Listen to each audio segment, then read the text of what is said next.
what really happened with your host, Mike Rivero. You're listening to the Republic Broadcasting Network, where you'll find out what the Fukushima's going on. And aloha, America. Welcome to our show today. It's Friday, November 10th, 2017. Thank goodness it's Friday. Thank goodness it's Friday. Thank goodness it's Friday. We have a lot of stuff to talk about today. The phone lines are open.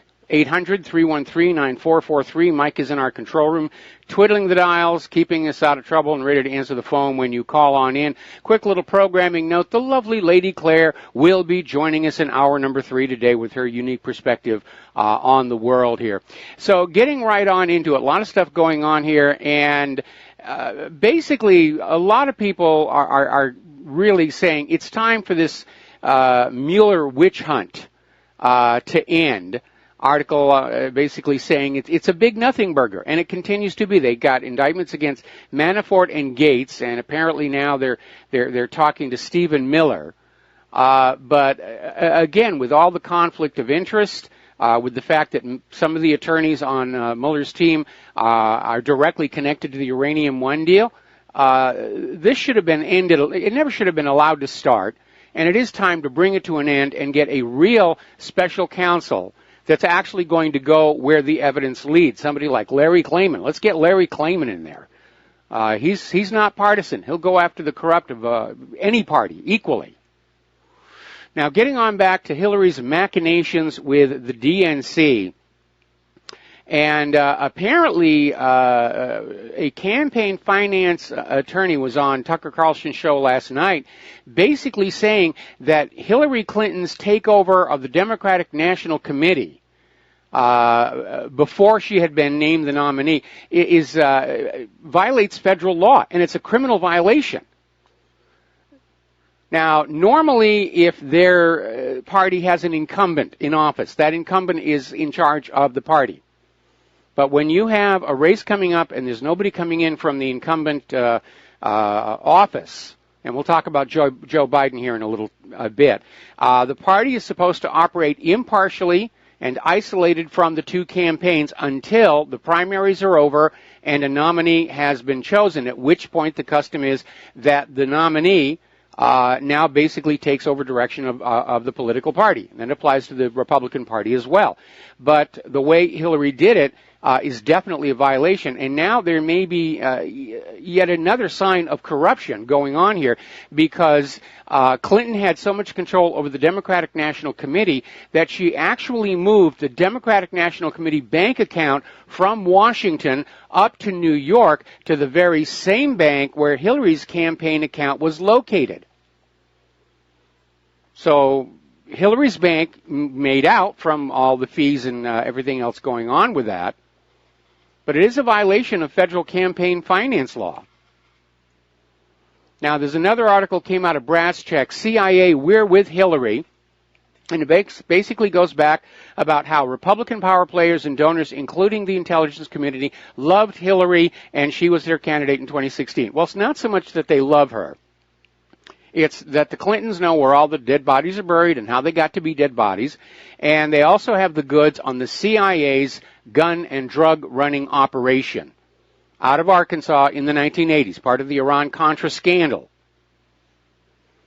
But there was massive election fraud last year. It was used to defraud Bernie Sanders, and they tried to steal the election away from Donald Trump. And I'm not sure that the Republican Party is all that squeaky clean either. If you remember in the early days of the campaign, how the GOP were just absolutely opposed to Donald Trump. They did not want him either. Now, there's been a new poll out there of voters, and the majority of them say that they believe the primaries were rigged. So the word is getting on out there. Remember, politics is perception. If you have the majority of Americans, the majority of these poll respondents out there saying they believe the primaries are rigged, then you've got a real credibility crisis with the election system as a whole. It needs to be overhauled. We need to get rid of those electronic machines. We need to have voter ID laws. We need to close all these little loopholes that are being used by the election riggers to basically decide our government for us. And that's not the way this country is supposed to be working. Now, a lot of people last year were talking about Joe Biden stepping into the ring and running for president. And it's turned out Joe Biden has come on out and said the reason he chose not to run for president last year is that he was afraid of Hillary's opposition research / propaganda / smear machine. And that was why he stayed out of the race. Now, maybe Biden's got some skeletons in his closet that he didn't want to be brought out into the light, or maybe he was just recognizing that Hillary's so-called opposition research, like the Russian dossier, was just made-up lies, and he just didn't want to deal with that. Now, getting on over to the Podesta Group. Remember the Podesta Group? And Tony Podesta, the brother of John Podesta, resigned. And now, just a short time later, the CEO of the Podesta Group, Kimberly Fritz, is leaving, ostensibly to start her own firm. But it looks like more and more rats are leaving the sinking ship here. We're going to do a shout-out now to our on-air affiliates who are just now rejoining our network. And corruption in the courts is continuing. Basically, Judicial Watch and Cause of Action had sued the Department of Justice and the State Department and the FBI back in 2015, demanding the government recover all of Hillary Clinton's missing emails, saying that she violated open records laws by not preserving her message. But unfortunately, U.S. District Judge James E. Boasberg said that, well, the FBI's done all they can. And they did recover a few emails. And so he basically threw the lawsuit out. And I wonder if he was a Clinton-appointed judge.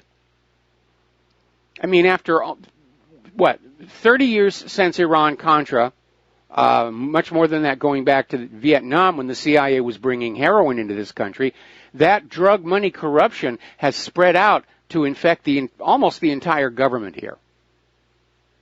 Remember that judge down in Florida threw out the lawsuit by the Bernie Sanders supporters against the DNC? It was a Clinton-appointed judge. Didn't even look at the merits of the case. So, over in Russia today, they ran a story, Rigged Politics, pointing out that that's what many are saying after Donna Brazil claimed Bernie Sanders was cheated in the primary. But the rigging goes further. And they, too, are pointing out the GOP establishment didn't exactly embrace Trump then or now. And they're asking the question, are both parties at war with themselves? It would certainly seem so. They're badly factionalized. All right, we're going to take a phone call now. Dustin in New Jersey, aloha. Welcome to the show. What's on your mind? Hi, Mike. How you doing? Doing fine. Mike, you know who Dick Morris is, right? Oh, yeah. I mean, everybody pretty much. If you watch some of his videos, the last couple, he said that, like basically, you're right. They're loaded with, like, people who, like the CIA's loaded with people that are sympathetic because she knows where all the bodies are buried. But it's also, he said that they're loaded with globalists. Yes. And they're on board with that agenda. And not only them, but the NSA, the CIA, the DIA for the most part, and the FBI. You know, and I know he also said when John Brennan was in that John Brennan, of the CIA, he changed the whole structure of the CIA. And, there's good elements in the CIA, but there's a lot of bad apples, Mike. And, we go back to that, what we both said before, Trump should have cleaned house when he came in because these people wouldn't have had an opportunity to really do what they're doing, Like, if you got them out real quick, it would have been harder for them to create this mess, Not to say there would still be a mess, but it'd be a lot harder for breaking them up, different floors, get them out, I mean, you got to get them out, Mike. I mean, yeah, absolutely. It's going to continue. And again, my primary criticism of Trump was that he came into the White House as dangerously naive about the reality of Washington, D.C. politics as Jimmy Carter. And Jimmy Carter got blindsided, and so is Donald Trump. His biggest mistake was trying to be magnanimous in victory and saying, everybody, you can keep your old jobs, in the belief that now that he was the boss, they would be loyal to him, and that may be the way it works in business. It's not the way it works in Washington, D.C. Day one of his administration, he should have just given everybody their pink slip And being an outsider president, he should have brought in more outsiders to run those key positions within the government. Just being inside the Beltway doesn't mean you're the only one qualified to run these jobs. There are very qualified, talented people all across the length and breadth of this land who would do an excellent job. They've got the education and the skills to fit right into those jobs and do a wonderful job, for the American people and for Donald Trump. Like I said, I would love to see Larry Klayman get in there as a special counsel or a special prosecutor going after the Clintons. But if you look, some of them are in it for the money, but a lot of them are on board because it's a cult, the globalist cult. New World Order. That's why they'll follow Hillary Clinton off a cliff. They would. She can kill 1 million people. Oh, wait, she did. But she can kill 1 million of us right in the United States, and they'd still love her because it's a cult. And I don't think anything is going to change those people's minds. And they're on for the agenda, Mike. Like I said, it's going to be a rough 4 years, Mike. I don't think he's going to be able to get anything done. I'm afraid you're absolutely right. And instead of the word cult, let's just call it groupthink. But behind it all, I think that's not the strongest force holding it all together. I think it is this interlocked web of mutual blackmail that keeps everybody marching in the same direction, even if it is toward a cliff edge. And, Mike, one quick thing. There's a kind of a positive note. Prince Bandar Bush has been arrested in Saudi Arabia, so something's going on over there. Yes, very much so. And I don't... Yeah, so, and he was the one responsible for getting, the Bin Laden family flown out of the United States on 9/11 while all the other flights was down. And he's also the one who is pushing all these terrorists around like the chessboard. So yes. He's a dangerous man. Dangerous man. Yep. Absolutely agree. Thanks, Mike. All right. Thanks an awful lot. We're going to let you go. The phone lines are open again. And as you know, in the last few days, there has been a big stink about Judge Roy Moore, and there has been this claim that he sexually assaulted or tried to sexually assault 4 teenage girls many, many years ago when he was in something like 30s. And he made advances to underage girls, 4 of them. Now, Mark Levin is already tearing that story apart and pointing out these 4 girls didn't know each other. It's not like they were all in the same room at the same time and Moore came on in and made advances to them. But there were these 4 girls, they don't know each other, they've never met, and yet somebody had all their names and information to give to the Washington Post, which makes it look like this was an information feed or a disinformation feed to go after Judge Moore. And we don't know why. We don't know why Moore would be a threat to somebody. But he is fighting back and saying it is completely made up. And that's always going to be a real possibility. The greater the hysteria on all this sexual scandal gets, the more and more of these fake accusations are going to happen. To get somebody's name in the newspaper, to maybe extort some hush money, or to use as a political weapon to bring down an opponent. And we have to be very, very careful about that.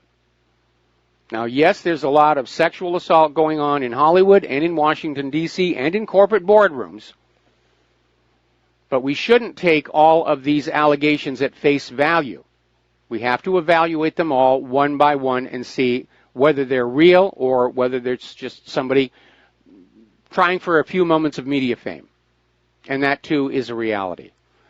Now, the American branch, if you will, of Russia Today has finally agreed they will register as a foreign agent, even though they see this as basically an escalation of the war against the Russian media, and they're basically calling it McCarthyism on steroids, and they're absolutely right.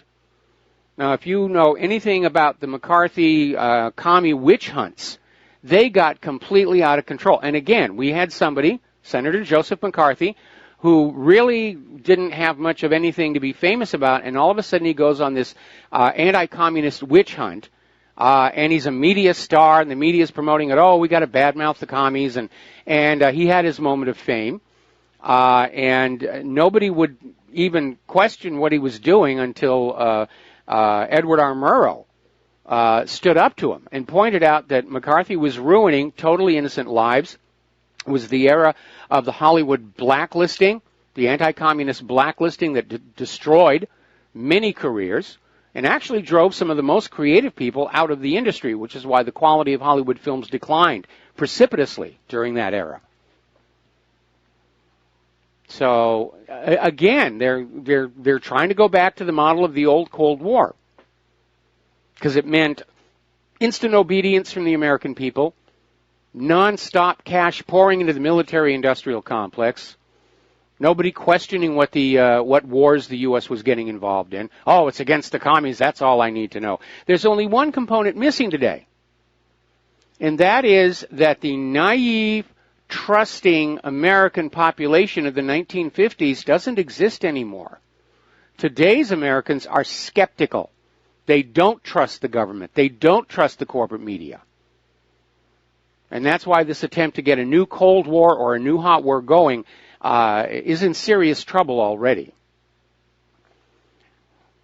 Now, there's an article out of Strategic Culture, How Israel and Saudi Arabia Conspire to Seize Control of the Middle East, and basically they're starting with that recent leak of that classified Israeli Foreign Ministry cable that was sent to all Israeli diplomatic facilities, basically to try and bring about political discord in Lebanon and a Saudi military confrontation with Iran.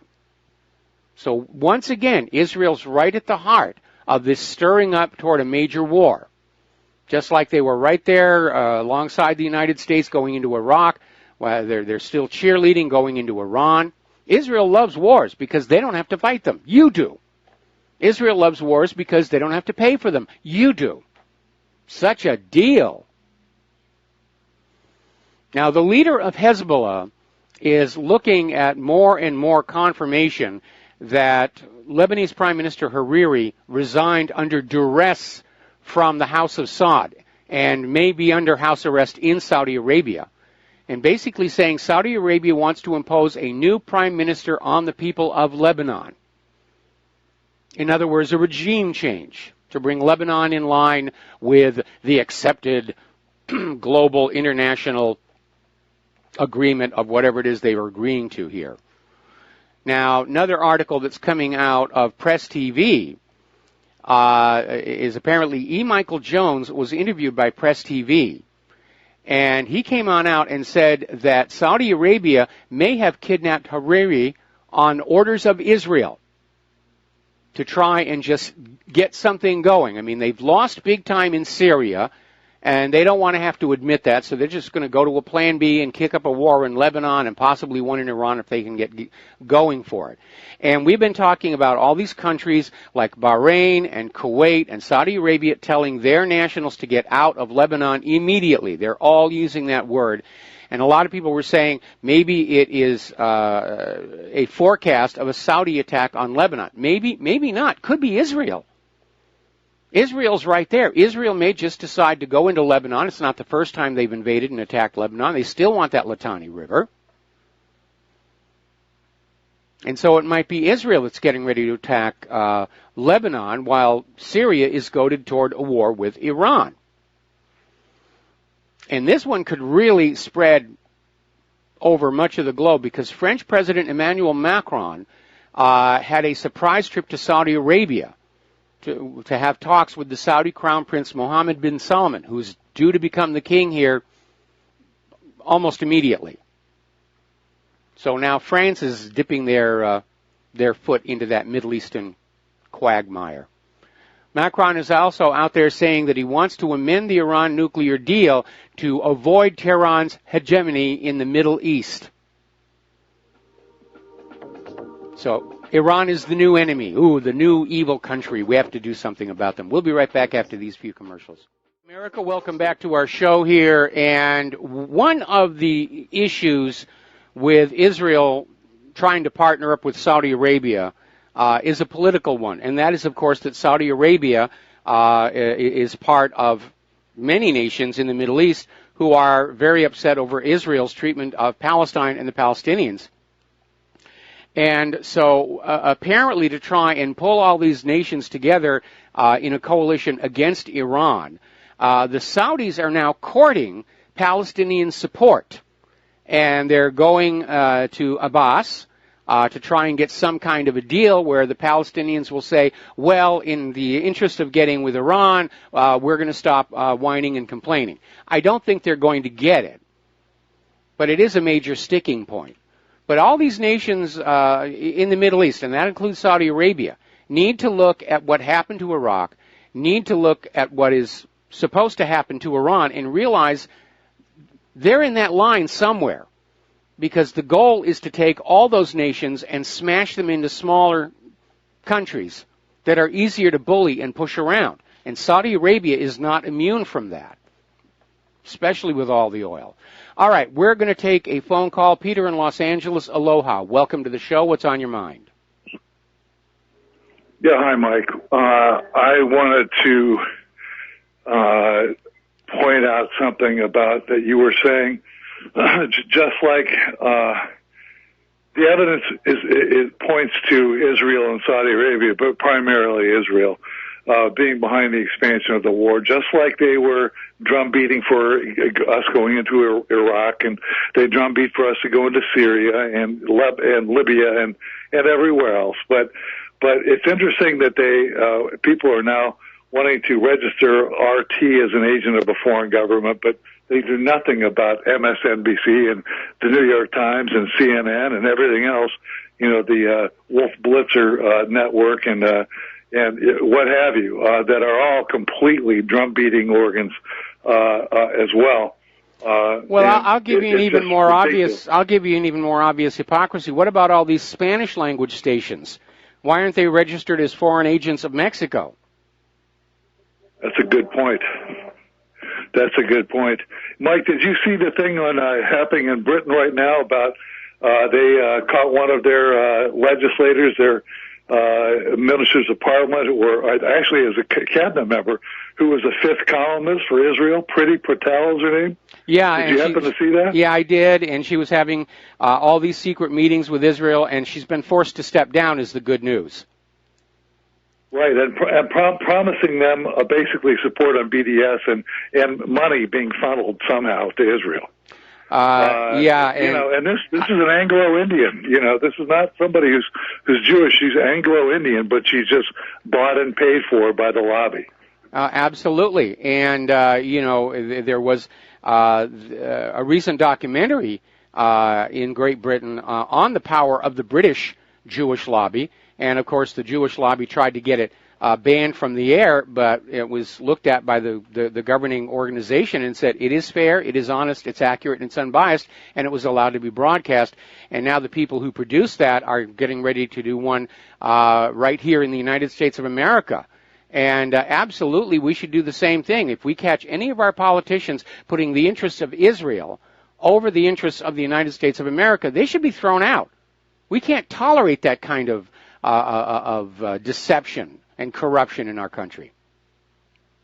Well, you remember, like for instance, historically, Rahm Emanuel, who in 1991 put on an Israeli uniform rather than an American one when we went to war in the Persian Gulf War, Desert Storm. But Rahm Emanuel, when he was in Congress, was in charge of making sure, vetting all the congressional candidates for the Democrats. Yes. And they either got his approval or they didn't get to be candidates. And one of his ironclad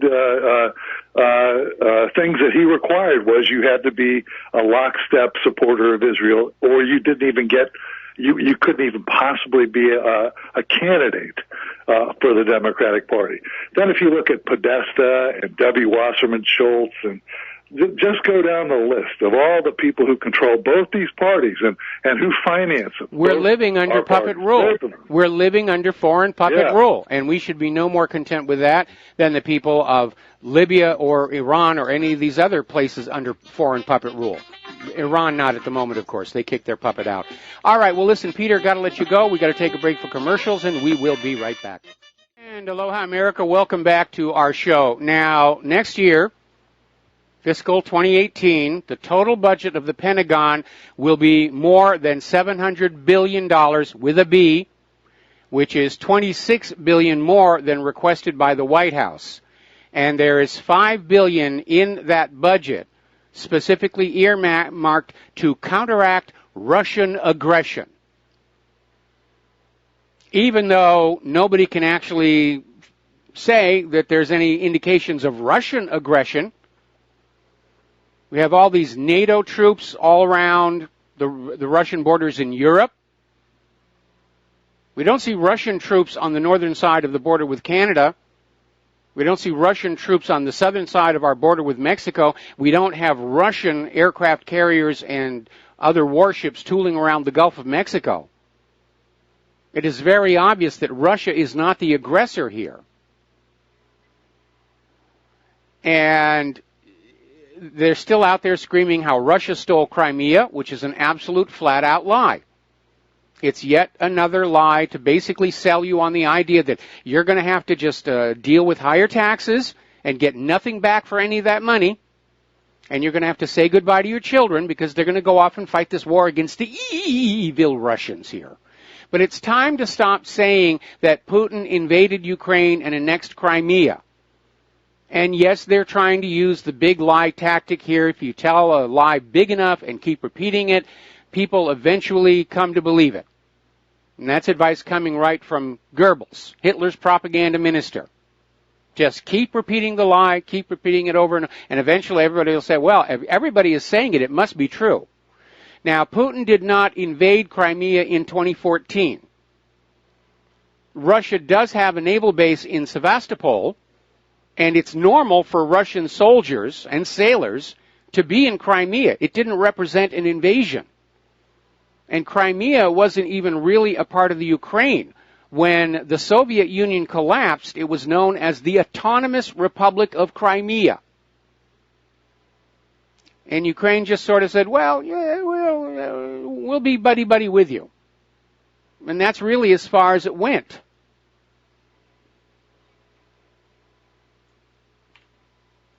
But they're going to keep telling you that lie until finally you say, all right, take my money, take my children, just leave me alone. Go have fun in Russia. Now, of course, Russia is starting to project power. They're talking about returning to Russian bases that were in Cuba and in Vietnam. And, of course, media representatives are saying this is going to raise tensions around the world, these two bases.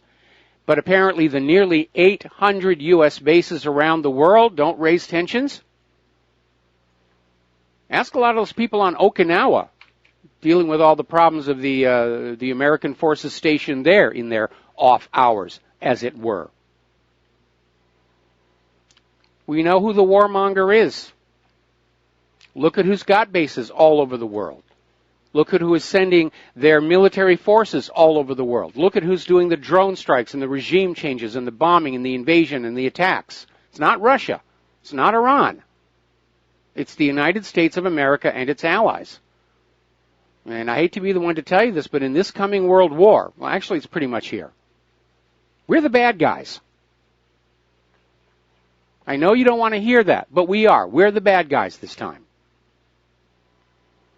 Now, over in Saudi Arabia, things are still very dynamic, claiming anti-corruption. They're arresting a lot of people.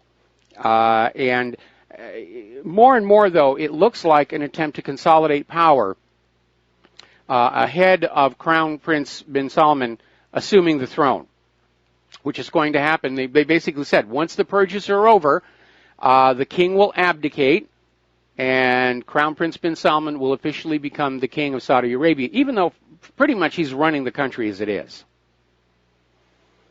Now, however, a lot of Saudi billionaires are starting to move their money out of the country, afraid that they're going to be arrested on possibly trumped-up charges and their wealth confiscated. Because the Saudi government is still in serious economic trouble following that poorly thought-out oil price war staged against Russia a couple of years ago, forced Saudi Arabia to actually issue government bonds for the first time in modern history. And many of the world's richest men are living in Saudi Arabia. And if they're all accused of corruption and they're all thrown in jail, there is upwards of $800 billion that could be grabbed by the Saudi government to deal with its financial obligations, and more to the point, to fund, apparently, the soon-to-be attempted war against Iran. Now, over in Korea, as you know, Donald Trump was out there talking tough about, do what we say, unquestioning acceptance of our dictates, or there will be total war. And what the corporate media didn't show you is that there were major protests by the South Koreans against Trump and against the war that he is threatening on the Korean Peninsula. Most of these people remember the start of the Korean War. It never really officially ended. They had a ceasefire and that was it. There is still technically a state of war between North and South Korea. But President Trump apparently abruptly shifted position regarding negotiations with North Korea, saying now he wants to make a deal. And apparently the State Department has been working on a new initiative to break the diplomatic stalemate with Pyongyang, starting with a proposed 60-day freeze in nuclear and missile tests.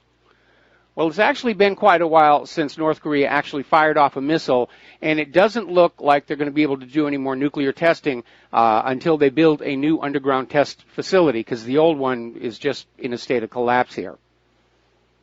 So maybe they're thinking about backing off on that. They've got an opportunity to go into the Middle East, and North Korea would just be an interference at the moment. So they may be moved to the back burner on the stove, as it were. Meanwhile, the U.S. Department of Treasury has imposed sanctions against 10 Venezuelan officials, including a member of the recently elected Constituent Assembly, several electoral officials, and a diplomat, supposedly because of election irregularities. They should be doing that here in this country, with the revelation that Hillary Clinton and the DNC rigged the primaries to steal it from Bernie Sanders. Why aren't they being hit with these sanctions? The Clinton Foundation does not donate anywhere near enough of its revenues to actual charity to qualify as a nonprofit charitable foundation. Why isn't the foundation being sanctioned? Why isn't having a tax-exempt status revoked? The U.S. government is real big about going around the world throwing sanctions and punishment at everybody else, but they're certainly not very willing to clean their own house. Now, we've been talking about the status of America's military. Are we really ready to take on a military peer? And yes, the U.S. is really good at whooping countries that don't really have the means to fight back, such as a Libya or an Afghanistan or a Syria, even though the U.S. wars in those two countries are not going very well.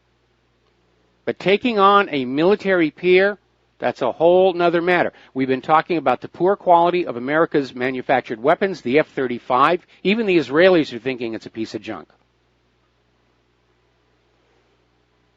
Corrosion problems, drivetrain problems on the Littoral-class combat ships, and they're already talking about just ditching the Freedom and Independence-class ships before they ever see an actual day of combat and starting over with something that's going to work better.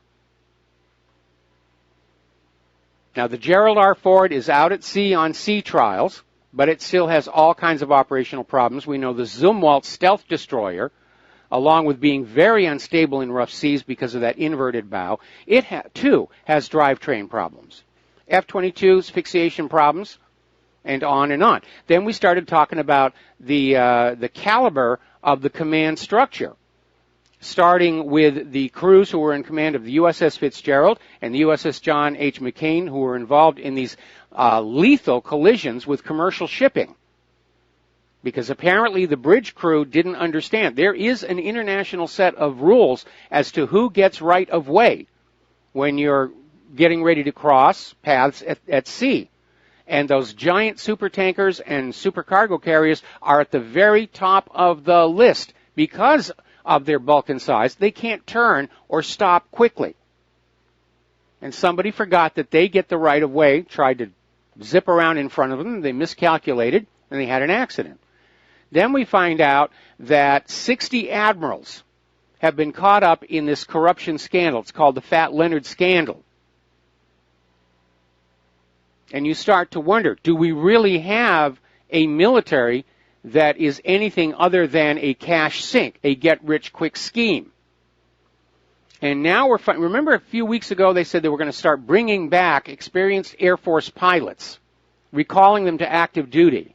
And there was a big stink because these people they're over with their service, their enlistment time is up, and they've gone on out and made new lives for themselves. And getting recalled would wreck their careers, their businesses they've started.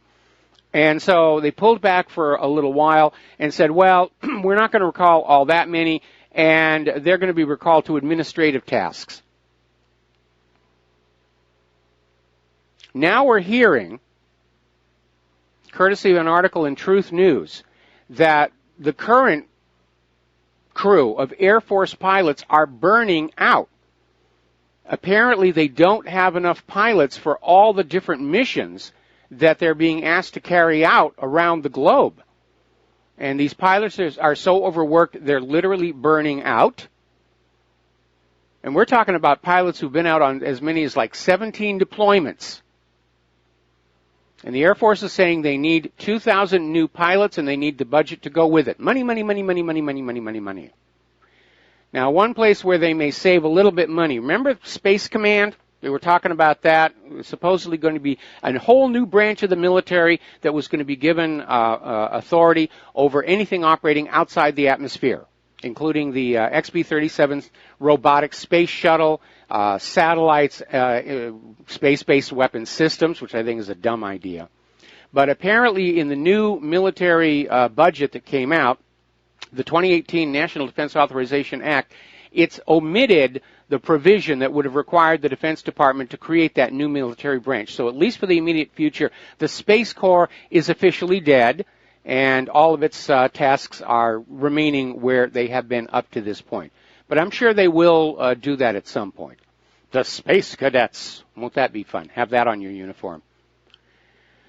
Now, one of the reasons for all these wars, I mean, there are so many overlapping reasons, but a lot of it has to do with oil pipelines and the rights of way. We went into Afghanistan to get a very cheap right of way for an oil and gas pipeline. Didn't want to pay the full tourist rate, so overthrow the government, get the cheaper pipeline. And all it cost were, so many American lives. That's just the cost of doing business here. Well, apparently there is a new stink kicking up over what is called the Nord Stream 2 pipeline, which Gazprom is planning to go from Russia to Germany along the bottom of the Baltic Sea, cutting out Ukraine, which has been making all kinds of problems with the pipeline going through their territory, taking Russian oil and gas to Europe. And it's actually given Ukraine the means with which to blackmail Europe on certain political fronts. But apparently the EU thinks that that's all hunky-dory because they're basically opposed to the Nord Stream 2 project moving forward.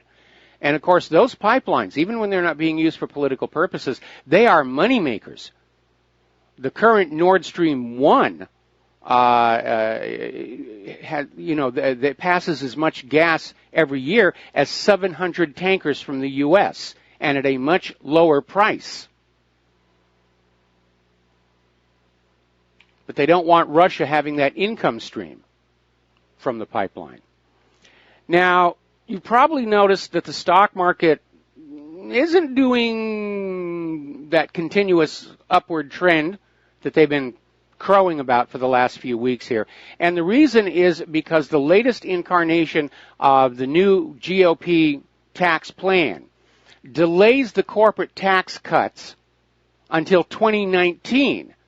And that spooked a lot of investors who were starting to buy stocks in corporations, expecting that the lowered corporate tax rate would mean higher profits, higher dividends, and more valuable stock. That's not going to happen until 2019. So they started kind of bailing out on that. It's not a major drop. I think the Dow ended down 39 today, which is just barely above noise here. Meanwhile, Kellyanne Conway is out there pointing out that for all these tax plans that have been coming and going throughout the years, there has not been a major tax cut for the average American worker in decades. And analysts are looking at the new tax plan coming out of the GOP, and yes, it's going to be lower taxes for corporations, lower taxes for the wealthy. The middle class is going to see a tax increase. Always they tax the middle class, because they don't want the middle class to have the money to stand up in opposition to the oligarchy. But at the same time, it means the middle class doesn't have the money to go into the shopping malls and buy all the products that the corporations are trying to sell. It's a two-edged sword. When you impoverish your population, they stop going to the stores and buying the things you're trying to sell them. Now, one thing that is definitely on the way up, gold coins and bars saw demand rise 17% in the third quarter of this year.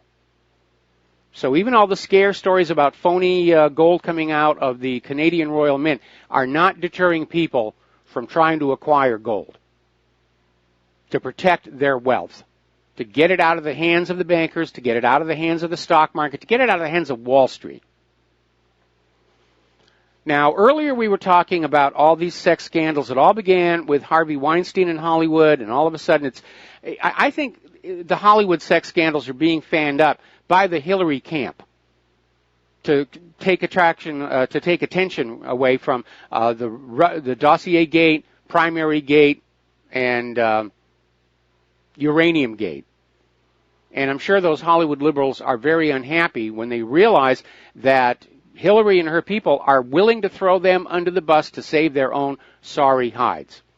But as it turns out, along with politics and Hollywood, there's a lot of sex stuff going on in corporations. And when we come back from this break for commercials, I will further elucidate. We'll be back after these words from our sponsors. And aloha, America. Welcome back to the show here. And before we get back to the corporate world of sexiness, breaking story over at InfoWars, they've identified one of the accusers of Judge Roy Moore as a fervent Democrat who worked for the DNC as a sign language interpreter for Hillary Clinton and Joe Biden, which was a little detail that the Washington Post didn't bother including in their report. So yeah, this is looking like the dirty tricks are still going on, and the corporate media is still going along with it. Now then, getting on back to the corporate world.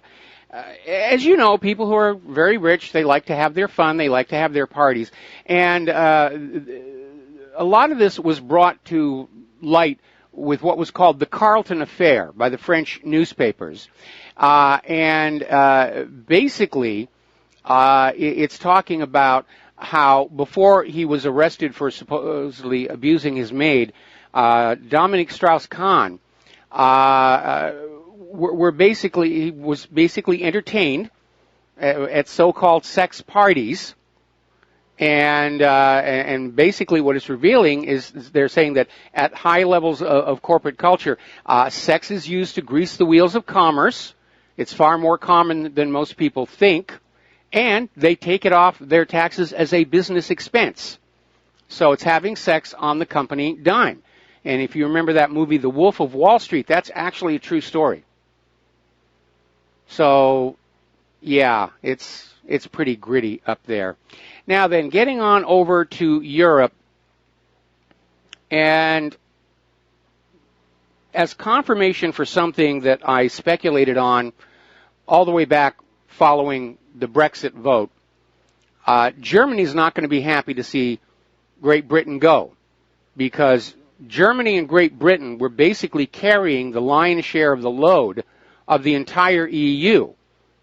And their wealth was being siphoned off through taxation to try and prop up the other economies that were driven to the edge of collapse by the European Central Bank's economic predations.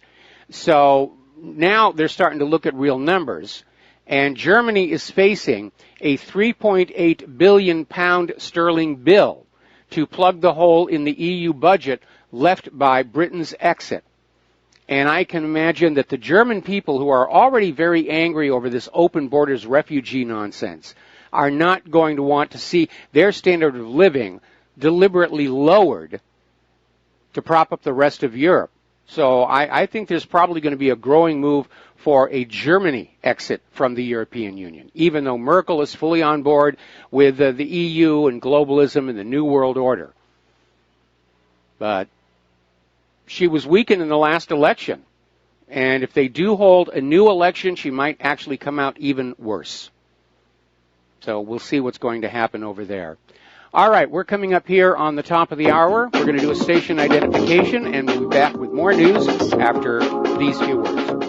And aloha, America. Welcome back to our show. Hour number 2. The phone lines are open, 800-313-9443. And another update on this breaking story where one of the women who was accused Judge Roy Moore of inappropriate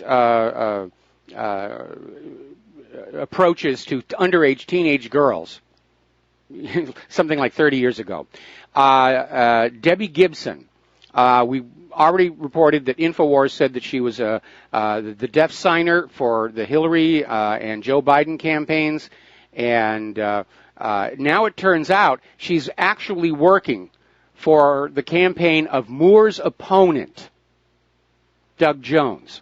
So yeah, it's a political hatchet job. It's a dirty trick. It's amazing. It's amazing. Actually, it's disgusting if you think about it. Now, let's talk about the National Football League. And this whole protest thing has gone on way too long.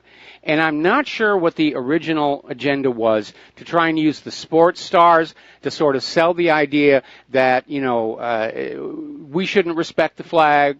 And we had that story the other day where the California NAACP has declared our national anthem racist and is saying we have to stop singing that.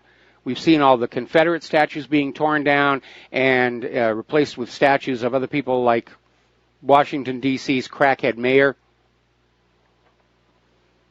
So this whole thing with the NFL is really starting to hit the league very heavily because Linda Yaccarino, who's the head of advertising and client sales partnerships at NBC Universal, which televises the Sunday Night Football, has revealed that a lot of the sponsors who've just always been counted on to be there, they're basically threatening to pull their ads over this anthem protest situation. We know that Papa John's is out there saying that since this all started happening, pizza sales have dropped because people just aren't watching the games anymore. And normally when they're watching the football games, they'll order a pizza. So this thing has just backfired horrendously. And at some point, I think we're going to start seeing some of these NFL team owners just come on down and say, look, the NFL rules say you will stand at attention and face the flag during the playing of the anthem. That's actually in the NFL rules. But it also, I think, reveals a tremendous, shall we say, bias towards celebrity activism, where media stars, sports stars, they do something and it basically becomes a leitmotif for the entire country, or it's supposed to. But I think it's gone on way too long. And again, when you disrespect the flag and the anthem, you're not protesting the government, because the flag and the anthem don't represent the government. It represents the nation, the land and its people, all of us. Now, longtime listeners know I have a lot of problems with our current government. I can't wait for it to finish its self-destruct and collapse, and I'm going to throw one heck of a party. Diet soda and pretzels at my age. But I do respect the flag. And I will stand and sing the anthem out of loyalty to the United States of America and the American people. If you think that you want to protest the government, you have that right under the First Amendment. But make sure your protest is directed at the people you're protesting, and you're not just casting this wide net that tarnishes the entire nation. Meanwhile, over in the Netherlands, they are still insisting that parts of the evidence that they collected together regarding the crash or shoot down of Malaysian Airlines Flight 17 will remain classified. Apparently they found something that doesn't line up with the official story of, oh, Putin shot it down with his bear rifle. Now, the reason this investigation was in the Netherlands, who were trying to claim, oh, they'll be fair and impartial, they're not involved, they're not part of any of these countries, and yet right from the very beginning it was obvious they were just there to support a predefined outcome. They didn't even visit the crash site until long after the incident was over and the site had been contaminated by souvenir hunters and so forth. And now we find out that much of the information they collected is going to remain secret. Well, that tells us it's not a fair and open investigation. That right there tells us they're hiding something. And my pet theory remains that Ukraine sent up a fighter jet to intercept and shoot down Vladimir Putin's presidential aircraft. It was on its way back from a 6-day trip to South America. And Putin's presidential aircraft is not as grandiose as Air Force One. It is a converted Russian commercial passenger airliner, and its paint, its livery, is very similar to that of Malaysian Airlines. And so Putin's plane was in the area where Malaysian Airlines Flight 17 was shot down at about the same time. And I think that pilot just hit the wrong aircraft, and they've been trying to cover it up ever since. Okay, we're going to do a shout-out now to our on-air affiliates who are just now rejoining the network. And, of course, the gun grabbers are out there trying to exploit Las Vegas and the Texas shooting and whatever else they're going to stage here in the next coming weeks to go for a major gun grab. And Senator Dianne Feinstein has introduced yet another bill that would make it illegal to sell more than 200 types of semi-automatic weapons, as well as magazines holding more than 10 rounds of ammunition. The proposal would also ban devices that allow you to increase your rate of firing, like the bump stock. Now, what's really interesting is they're in there claiming that these semi-automatic weapons are no different than an M16. They look the same, therefore they must be the same, which is utterly ridiculous. They're trying to disarm the American people because they know that certainly a growing segment of the American population are at the point of saying, yeah, it's time to fight back. Now, I don't agree with that, and I don't encourage it. I still see this government heading for a Soviet Union-style collapse, and that would be our best outcome because it means nobody's getting shot in the streets of America.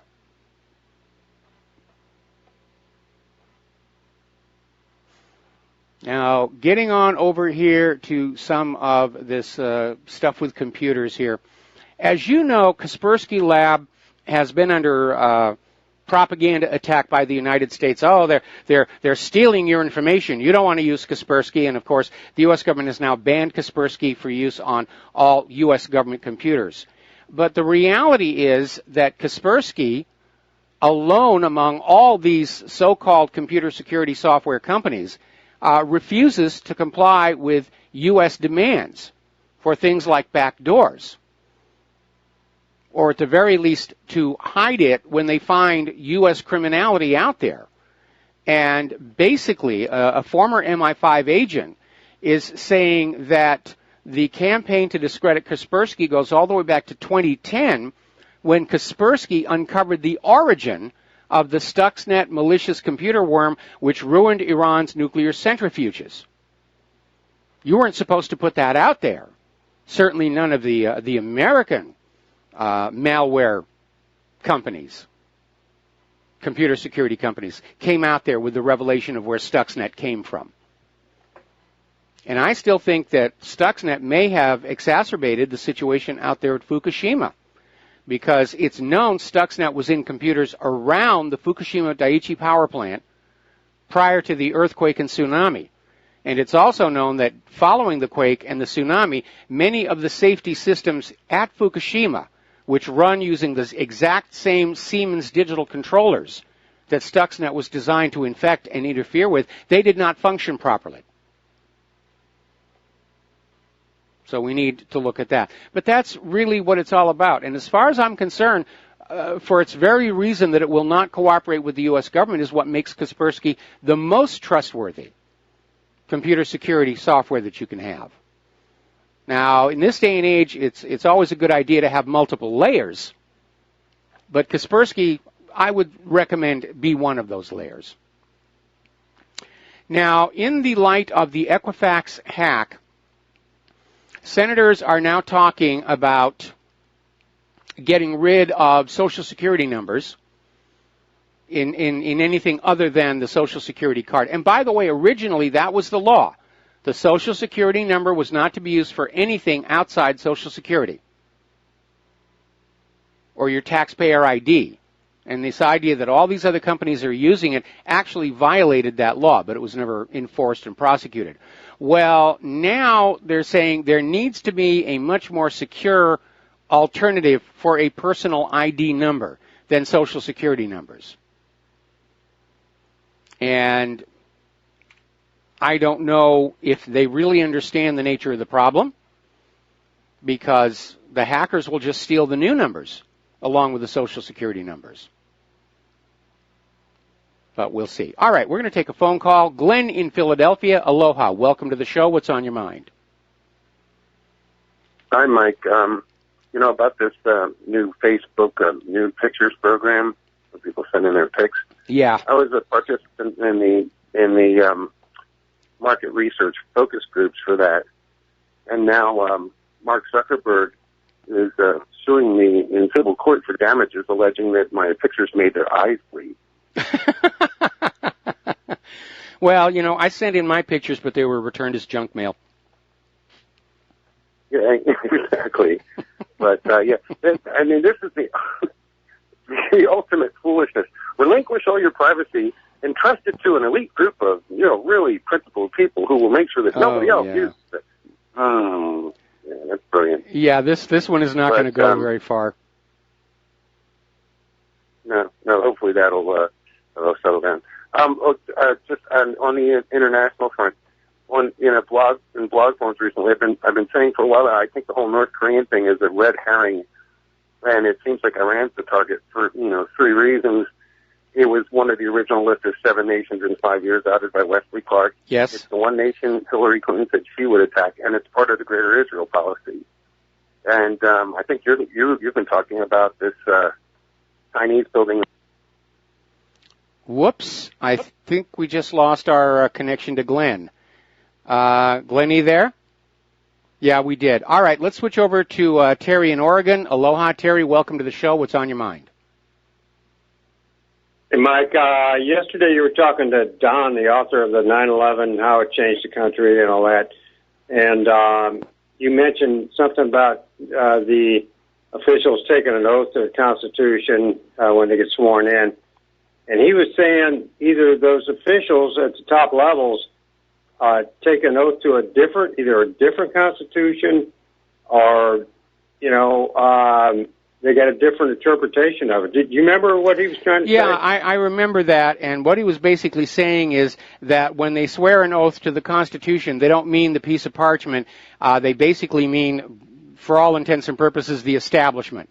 And that, of course, is rather ridiculous. The establishment is constantly changing in its own self-interest. Nobody needs to swear an oath to preserve, protect, and defend. The oath originally did mean that piece of parchment. Certainly when I talk about the Constitution of the United States, I do mean that piece of parchment because that is the original contract with America. And I hold that any government that is not 100% in compliance with that Constitution, especially the Bill of Rights, is not a legal, legitimate government of this land, but merely a usurper, or in our case, a puppet regime ruling us on behalf of a foreign government. Obviously, but yesterday I was really confused. Do you think he's correct about that? About, at the top levels, they got an unwritten rule that, you really don't take an oath to the real Constitution. It's something that you take an oath I don't think at that level, I don't think they care. I mean, they'll just take the oath and they'll be on TV and they don't care what it really means because, they have no intention of keeping it. Remember what George W. Bush said, the Constitution is just a blankety-blank piece of paper. And it isn't paper, it's parchment, by the way. Yeah. I think Roosevelt made the same statement years ago. Anyway, that was a real eye-opener. It doesn't surprise me at all. Okay, Mike, thank you very much. Appreciate all right, it. Thanks an awful lot. We're going to switch over to Rick in Arizona. Aloha, Rick. Welcome to the show. What's on your mind? Rick, are you there? Okay, apparently. Oh, Rick, are you there? Yeah, I'm here now. Can you hear me? I can hear you now. What's on your mind today? Okay, are you still in favor of banning bump stocks? Because I remember there was a show there right after this thing. You said you think they should have been banned. Well, I did for a while, and then I decided no. I was going to reverse myself on that because, again, the whole point of the Second Amendment is to arm the American people to hold off abusive government. And so I did reverse myself on that one, especially in the growing light that all of these recent mass shootings have been staged events to push the gun grabber agenda. Okay, as far as the budget goes, on the defense budget, there's 12,000 miles of water between us and the rest of the world, and I really think it's time for these corporations to pay for their own security and whatever they want. This is all it really is. You know, they're using the United States government to secure their pipeline construction, keep the peace wherever they're doing their thing. And so it's really absurd to believe that we're going to be invaded by anybody anytime soon. I mean, holy crap, there's 12,000 miles of water. Yes. You know, and the supply lines, if we're going to attack another country with our military, the Pentagon knows most of our troops will drop their guns and run. I mean, they're not going to take on the Russians. The Chinese got 30 million in reserve in the army. So, I mean, it's really absurd. This is really, it's for people that, I don't know, it's absurd. Well, thanks for taking my call. All right, you got it. Thanks an awful lot. Unfortunately, in this Third World War, I think ground troops are going to be of significantly less importance than the automated smart weapons, missiles, drones, so forth and so on. And we're hearing more and more about how the new paradigm is that war with another country is to basically stand off and bomb its critical infrastructure and its government buildings and not have to actually send troops in to hold the ground. Now, of course, that was also the thinking in Vietnam, and it didn't work out. But there is no question that all of the war hawk talk is coming out of Israel and the United States of America, and probably it starts with Israel. Israel loves war. In fact, I've said it before and I'll say it again. I'm sure that Israel would absolutely love it if the United States and Russia could be goaded into a mutually destructive nuclear war that would leave Israel and their nuclear arsenal functionally in charge of the entire Mideast, and through the Mideast oil, basically running the entire world. So, now then, getting on back to computers and other such things here. Somebody's actually come up with a really cool idea to deal with scam emails, where you're getting these scam emails and you're tired of dealing with them. And they've set up a chatbot system. And the email address to reach it is me@rescam.org. And basically all you do is every time you get a scam email, you forward it to me@rescam.org, and that will start replying to the scammer for you, trying to basically just waste their time, draw them forward. Yes, I'm interested in buying your Nigerian prince's hidden gold map and all the rest of it. And something does need to be done. It is completely out of control. And not just on the computers, on the phone all the time. I mean, I'm paying a fair amount of money for my cell phone bill, so are you. And it's annoying how much of that is being taken up by these telemarketer calls. And we're on all the do not call lists. They're just being ignored. Now, apparently, there is a vulnerability in what's called the Eavesdropper app that leaves 180 million cell phone users at risk of having their text messages and calls intercepted by hackers. And apparently, they surveyed 1,100 apps, and App Authority found 685 problem apps that were linked to 85 affected Twilio accounts. So it's just out of control. It is really, really out of control. We'll be back after these commercials. Aloha, America. Welcome back to our show here. Now, Google is out there basically, they're starting to take on the task of hackers. And they're starting to put out some information about it.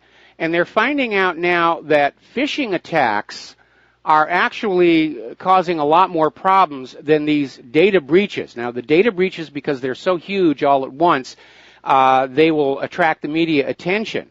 But Google is now saying basically people are falling for these phishing attacks, in huge numbers, and they're just getting sucked on in. And apparently the phishing attackers love using Gmail. That's their favored platform of choice, as it were. Google is also responding to the recent revelation that Intel chips, CPU chips, actually contain their own onboard operating system, Minix, and a program stack, and they have access to networking and the hardware. And it's shown as this huge vulnerability. Nobody can even really explain why it's there to begin with. It may be something that the NSA encouraged Intel to do. We should start looking to see if AMD chips are doing exactly the same thing. To basically get around any security you may put on your computer, because there's a computer hidden inside your computer that you don't know is there, but they do. Now, Google is trying to find a way to basically remove the Minix-based ME from Intel platforms. Now, this isn't microcode. This is something that's actually burned into the metal. But Google is trying to find some way that they can send some commands into the chip that will disable it, to just basically remove this in order to limit potential attackers' capabilities. And as I said the other day, I find it very, very alarming that almost everything you buy today has been hacked to be used against you. Your cell phones, your laptops, your tablets, your desktop computer, even your appliances now.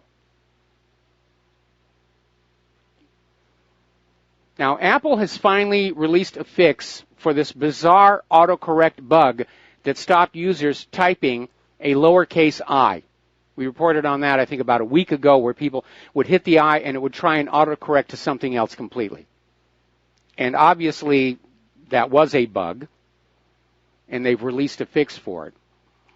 And between this misery that we're all going through, constantly patching and updating and all of our devices, and that embarrassment they had with the self-driving bus in Las Vegas, I think we need to get back to this idea of actually making sure that these products are going to work when they go out to the consumer, instead of treating the consumer like an unpaid quality assurance department. Oh, just put it on out there. They'll find the problems and report them to us, and we'll get around to fixing them eventually, sometime. And iOS 11 did go out with a lot of issues, a lot of problems, and they're fixing them slowly, but why do I have to be part of the companies making their products acceptable? I shouldn't be. The reason they can do this, of course, goes all the way back to the early days of the beginnings of the home computer industry, the days of the Apple II and the Commodore 64, where the computer industry lobbied for protections against civil litigation because it was a new and fragile industry. And the idea was that if they made a mistake and somebody was using the computers, they could literally be sued out of existence. And it did happen to some companies. But today, computers and computer software, they're mature industries. They're worth billions and billions of dollars. And still, there is that indemnification against civil litigation. And we're seeing it show up in so many places. Computers, computer software, vaccines, can't sue. And that disincentivizes the providers of computers and software and vaccines from making sure their products are working properly before they go out the door. I think we need to bring back product liability across the board. We'll be back after these few words. And aloha, America. Welcome back to our show. Now, as you know, a lot of people are having fun with these little drones. They're proving to be very useful. They're a lot of fun. They're very easy to fly because they have onboard gyros and all sorts of other things. And they're very useful for photography. And I have a drone that has a high-def video camera on it. Don't need to take a camera crane anywhere anymore. Just drone the shot. So they're very useful, but there are always going to be people who put them to bad purposes. And now it seems like the government is starting to talk about a serious crackdown. Homeland Security is now warning of weaponized drones. The idea that you can take one of these drones and put a weapon on it and commit an act of terror. Well, these drones don't have a huge lifting capacity. So this appears to be more bovine excrement. But they're also saying they're a threat to aviation. And I would hope that somebody would be playing with a drone would realize, not to do it in a terminal control area. But apparently that's the new thing we're supposed to be afraid of. Weaponized drones in the hands of terrorists. And Homeland Security is also out there warning that foreign powers are recruiting terrorists who already live in the United States through the internet and social media. Now, I'm sorry, but people who live here don't just get up one morning and say, I'm going to be a terrorist. It just doesn't happen. Yes, there are some people in this country who are so abused by the government and by corporations, they're very, very angry. But I think this is another attempt to say that social media now has to be controlled more than it already is. And we know that social media is already filtering stories that are critical of Hillary, that are talking about what happened in last year's election. But in the end, if they take social media, which was an open communication platform, and they turn it into just an echo chamber for the orthodox account of everything, all they'll succeed in doing is driving these companies out of business because people won't use the social media anymore.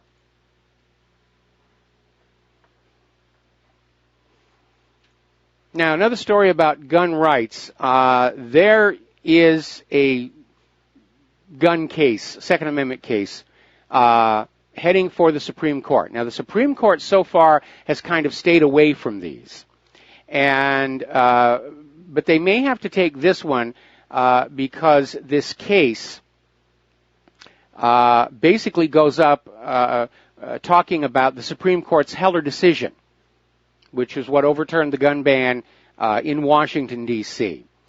And the reason they're probably going to have to take this case is because the lower courts all upheld this idea of a ban on these guns that look like the AR-15 and high-capacity magazines because they used 3 different tests. But they all basically had the same argument that weapons used in military service are not covered by the Second Amendment. Now, this directly contradicts a previous U.S. Supreme Court decision, United States versus Miller, in which the Supreme Court ruled that the Second Amendment does reserve to the American people the same weapons used by the military. Because remember, the whole purpose of the Second Amendment is to give the people the means to resist abusive government. So they're looking at this, what's called the Colby decision, and it's going to the Supreme Court. And the goal of the gun grabbers here is to declare that the Second Amendment only applies to certain types of guns. In fact, they've even made the argument that only the guns the American people had when the Second Amendment was ratified are covered by the Second Amendment. In other words, muskets. Now, that is absolutely a ridiculous argument. When the First Amendment was ratified, the primary means of communication was a printing press. But as other forms of communication have come along, telegraph, telephone, radio, TV, computers, the courts have ruled that, yes, the First Amendment covers those as well. But apparently, they're talking about getting the Supreme Court to try and say a broad ban on firearms can be upheld based on a conjecture the public might feel safer, even if they're not safe at all. In other words, the British argument. The British put in a gun ban, and crime went up, but ordinary Britons who were not the victims of those crimes said they felt safer with the gun ban in place. And so Britain has maintained it, even though it's actually increased the danger to the British subjects. And now it looks like they're going to try and bring that in here, that if the public feels safer with guns being banned, even if they're not going to be safer, that this can be used to limit the Second Amendment. It's a lot of nonsense. And what they're trying to say is that the Second Amendment will allow you to have a weapon that you can defend your home against a criminal with, but you can't have a weapon that you can defend yourself against criminal government, is basically what they're trying to say. And by the way, if they get this, it won't be too long before they'll say, well, you don't need a gun in your home anyway. You have the police. Forgetting that the police can take as much as 20 minutes to respond to a 911 call. On the one occasion where I chased a criminal out of my home with a legal firearm, and I called the police, I called 911, they never showed up at all.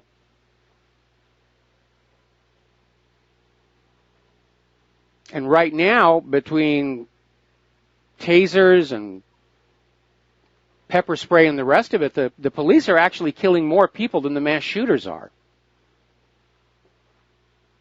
So it's all building to a head. It is tyranny unfolding before our very eyes. Now, tomorrow is Veterans Day, and along with honoring those people who have served in America's military, even if you understand the wars are not as you were told they were, that it was all about oil pipeline right-of-way, that Saddam didn't really have nuclear weapons, they just wanted his oil to be sold for the U.S. dollar. Those people in uniform, they're just as much a victim of those lies as you and I are, in fact, in many cases more so. So we should treat them with the respect and the gratitude that they are due, because they took the oath, they kept their promises, they put on that uniform, they did as they were told. And I've seen an uncomfortable number of articles saying, well, we should get rid of Veterans Days because we know the wars are all bad. Yeah, the wars are bad. No question about it. But I think we should have some appropriate respect for those who served in those wars, because they were lied to the same as we were. The war's nefarious purposes are not the fault of the people who serve in those uniforms. And while we're at it, we need to go back and correct some horrific wrongs done to veterans. Now, it's too late to do anything for all those veterans who were given cancers and leukemia in those Nevada nuclear tests, because they're all but gone. But apparently, former Senator John Edwards is saying that it's time to start dealing with all those Navy service members exposed to radiation in the so-called humanitarian mission to Fukushima. Because it's 5 years ago they were aboard the USS Ronald Reagan, which, by the way, has still never been successfully fully decontaminated. And people have died. They're in the process of dying. Cancers, leukemias.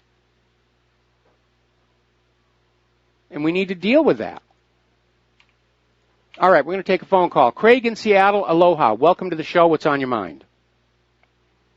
Hi, Mike. Thank you very much again. Last time we spoke, you had mentioned something about possibly considering bumping or getting rid of the bump stocks, and you reversed your decision. Thank you very much. You're a true patriot and a true American. Thank you for all what you do. And I was wondering, maybe do you know about this to make it easier for people to understand the Second Amendment? There's a very good video out there by a Mark Peso. I believe that's how his last name is. It's called The True Meaning of the Second Amendment.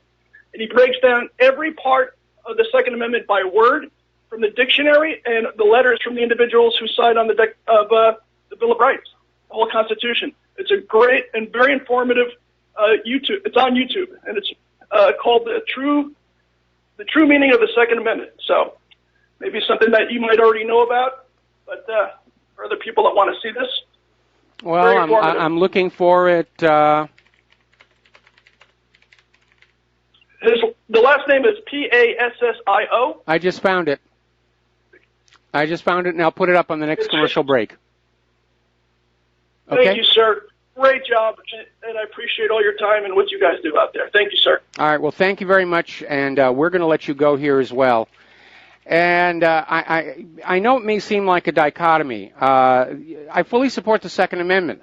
I think we should be allowed to have whatever guns we feel are necessary in our lives. Now, I personally don't need a machine gun. I'm very happy with my muzzle loaders.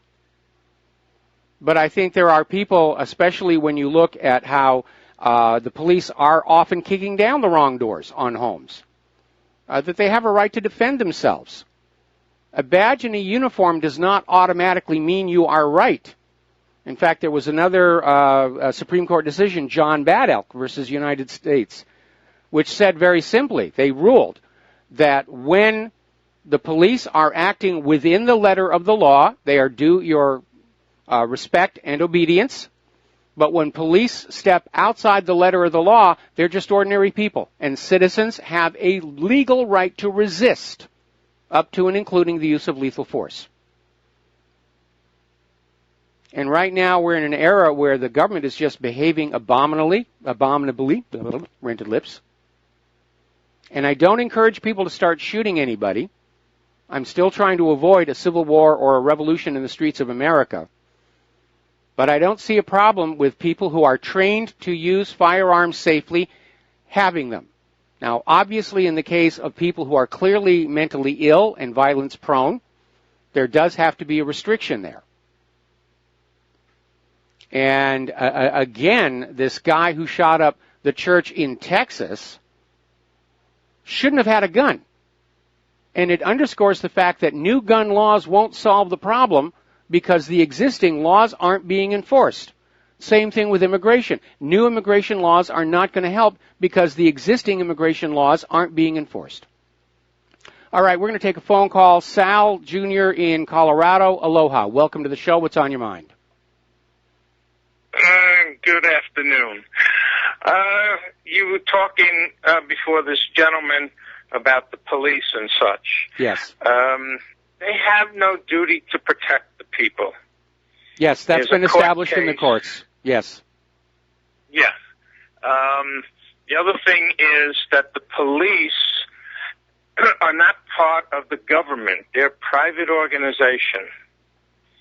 And I have a court case on that. A gentleman down in North Carolina who had filed suit against the police and the Department of Motor Vehicles, and the court, it was an administrative court because he was figuring that they were part of the government, and the judge stated that they're not part of the government, they are private entities.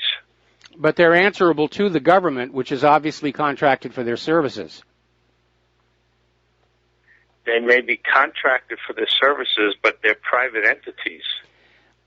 I understand that they're a private entity, but they should, in theory, at least be answerable to the government that has contracted with them. I can't imagine any city government simply saying, we're going to hire this police force and then have no say about what they're doing. Yeah, but if they're not part of the government, they don't abide by the Constitution. I would question that in that we are all supposed to be abiding by the Constitution. We're all supposed to be playing by the same rules, respect for the First Amendment and so forth. And again, I would question this idea that any city government that hires a police department and then just says, go and do what you want, without, those people working in that private company are just as bound by U.S. laws as anybody else. Yes, they're bound by U.S. laws, but they don't have to abide by the Constitution. You see that every day. They don't abide by the Constitution. Well, our government doesn't abide by the Constitution. So, I think the source of this rot is at the very, very top. Uh-huh. Okay, I just wanted to voice my opinion. All right, well, thanks an awful lot for the phone call. We're going to let you go and switch to Sherry in Texas. Aloha. Welcome to the show. What's on your mind? Aloha, Mike. Two things. One quick thing on guns, and then I've been wanting to talk about Biden, the corporate media, just real quick, too. Something that was really interesting to me. About guns, there's a right to life, and no guns in the home and no guns in businesses will not allow us to protect ourselves, obviously. So that I don't think that's going to ever happen, because we have a right to protect ourselves. And also about businesses, if they were in businesses and churches and restaurants and schools and all that, if special people were trained to carry them, if they would put out a few bucks to have people in public, in these other places of business, so that we could be out and about and know we're protected. I think that might work, but I know that's not a popular idea. People want to pack them, but until they do something about drugs, I wouldn't be opposed to that. As far as I know, my family in England always had one in the home, and they're big hunters. They've got hunting rifles around and stuff. Yes. And you have to look at the numbers. It looks like it's kind of working for them, but you got to have them out in businesses and offices and churches and schools and things too. And if they were trained, they would be better than someone just, we don't need heroes. We need to we need to have guns. No one's going to run and hide. What we need is a deterrent. What we need is a deterrent. I don't want to turn the streets of America back into the wild, wild west, which, by the way, was not as wild as the movies and TV shows make it out to be. But we just need to let potential shooters know there might be somebody shooting back. And I saw a picture of a church this morning that actually had a sign out front: "We are not a gun-free zone." And that, I think, would have a very chilling effect. And by the way, I would hope that anybody who is carrying a gun or using a gun has gone through a gun safety course. I don't want people to just walk on in, buy a gun, and think they know how to use it. Because I've seen a lot of stupidity. Which is what happens. Yeah, I've seen a lot of stupidity. I think mandating a gun safety course would be a really good idea. Of course, where I grew up, that was how it was. 12th birthday, you got your first gun, and you got lectured on gun safety. And the first time you mishandled that, you'd get a trip to the woodshed, would have you eating dinner standing up for 3 weeks. Anyway, Sherry, we're going to let you go, and we're going to take... All right, I'll do the... Well, stay over the commercial. I'll come back to you. Okay. All right, we'll be right back. And aloha, America. Welcome back to our show here. We're still talking with Sherry in Texas, and you wanted to share something about Joe Biden. Joe Biden never said he was going to run for president. Meet the Press said it. Face the Nation said it. He said no, and others said it. They called him irresponsible, a waffler, unreliable. I mean, they really did a number on him, intimidating him to get him to run. And I got to thinking, we always thought it was because of the death of his son, But it appears that the corporate media, and we kind of already know this, are an important pawn in the game of corruption at the poll. They wanted to get him in there so bad. Joe Biden finally put his foot down and said, look, after he let him go on for a good while, I'm not going to run. And I want that clear, But I would like you to go say what you said he said, because Hillary needed a soft place to fall. The liberals needed another candidate in there, because it was like, God forbid it should just be Bernie against Trump. And I think it would have been a lot harder for Trump to win if Biden had been in there. It would have just been something else to push people towards the liberal side. And I'm awfully glad he didn't. Now, what was it? It wasn't just because of the death of his son. No, basically what he's now saying is that he was afraid of Hillary Clinton's propaganda machine. And especially because he was dealing with the death of his son, he didn't want to have to deal with all of that. I'll be very honest. I think if Bernie Sanders had won the Democratic primary, he might be president. Because there were a lot of people who knew that Hillary had stolen the primary from Bernie Sanders, and they defected to Donald Trump. That was a major factor in Trump's victory. There were Democrats who didn't want Hillary; they wanted Bernie Sanders, and if they'd gotten Bernie Sanders, they would have stayed voting the Democratic ticket, and Trump would not be president. So yeah. And the media tried so hard to get Joe Biden in there, so in the future, whoever the corporate media keeps trying to push on us, I'd watch out. Get Trump to recommend somebody. I think the media wanted Biden in there to take votes away from Bernie Sanders. But he wasn't going to go for that, and that's when they had to go Plan B, which is, rig the primaries themselves. Right. Had to try a little harder. Yep. Okay. Okay, thank you. All right, Sherry, thank you, Mike. We're going to let you go here.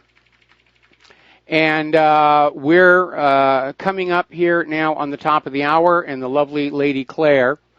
And just looking at there's a lot of stuff coming on in. Apparently, the White House has requested $4 billion for a missile defense to counter North Korea. And apparently, China and South Korea have now come to an agreement regarding the Terminal High Altitude Area Defense Missile System. So that's no longer a sticking point over there.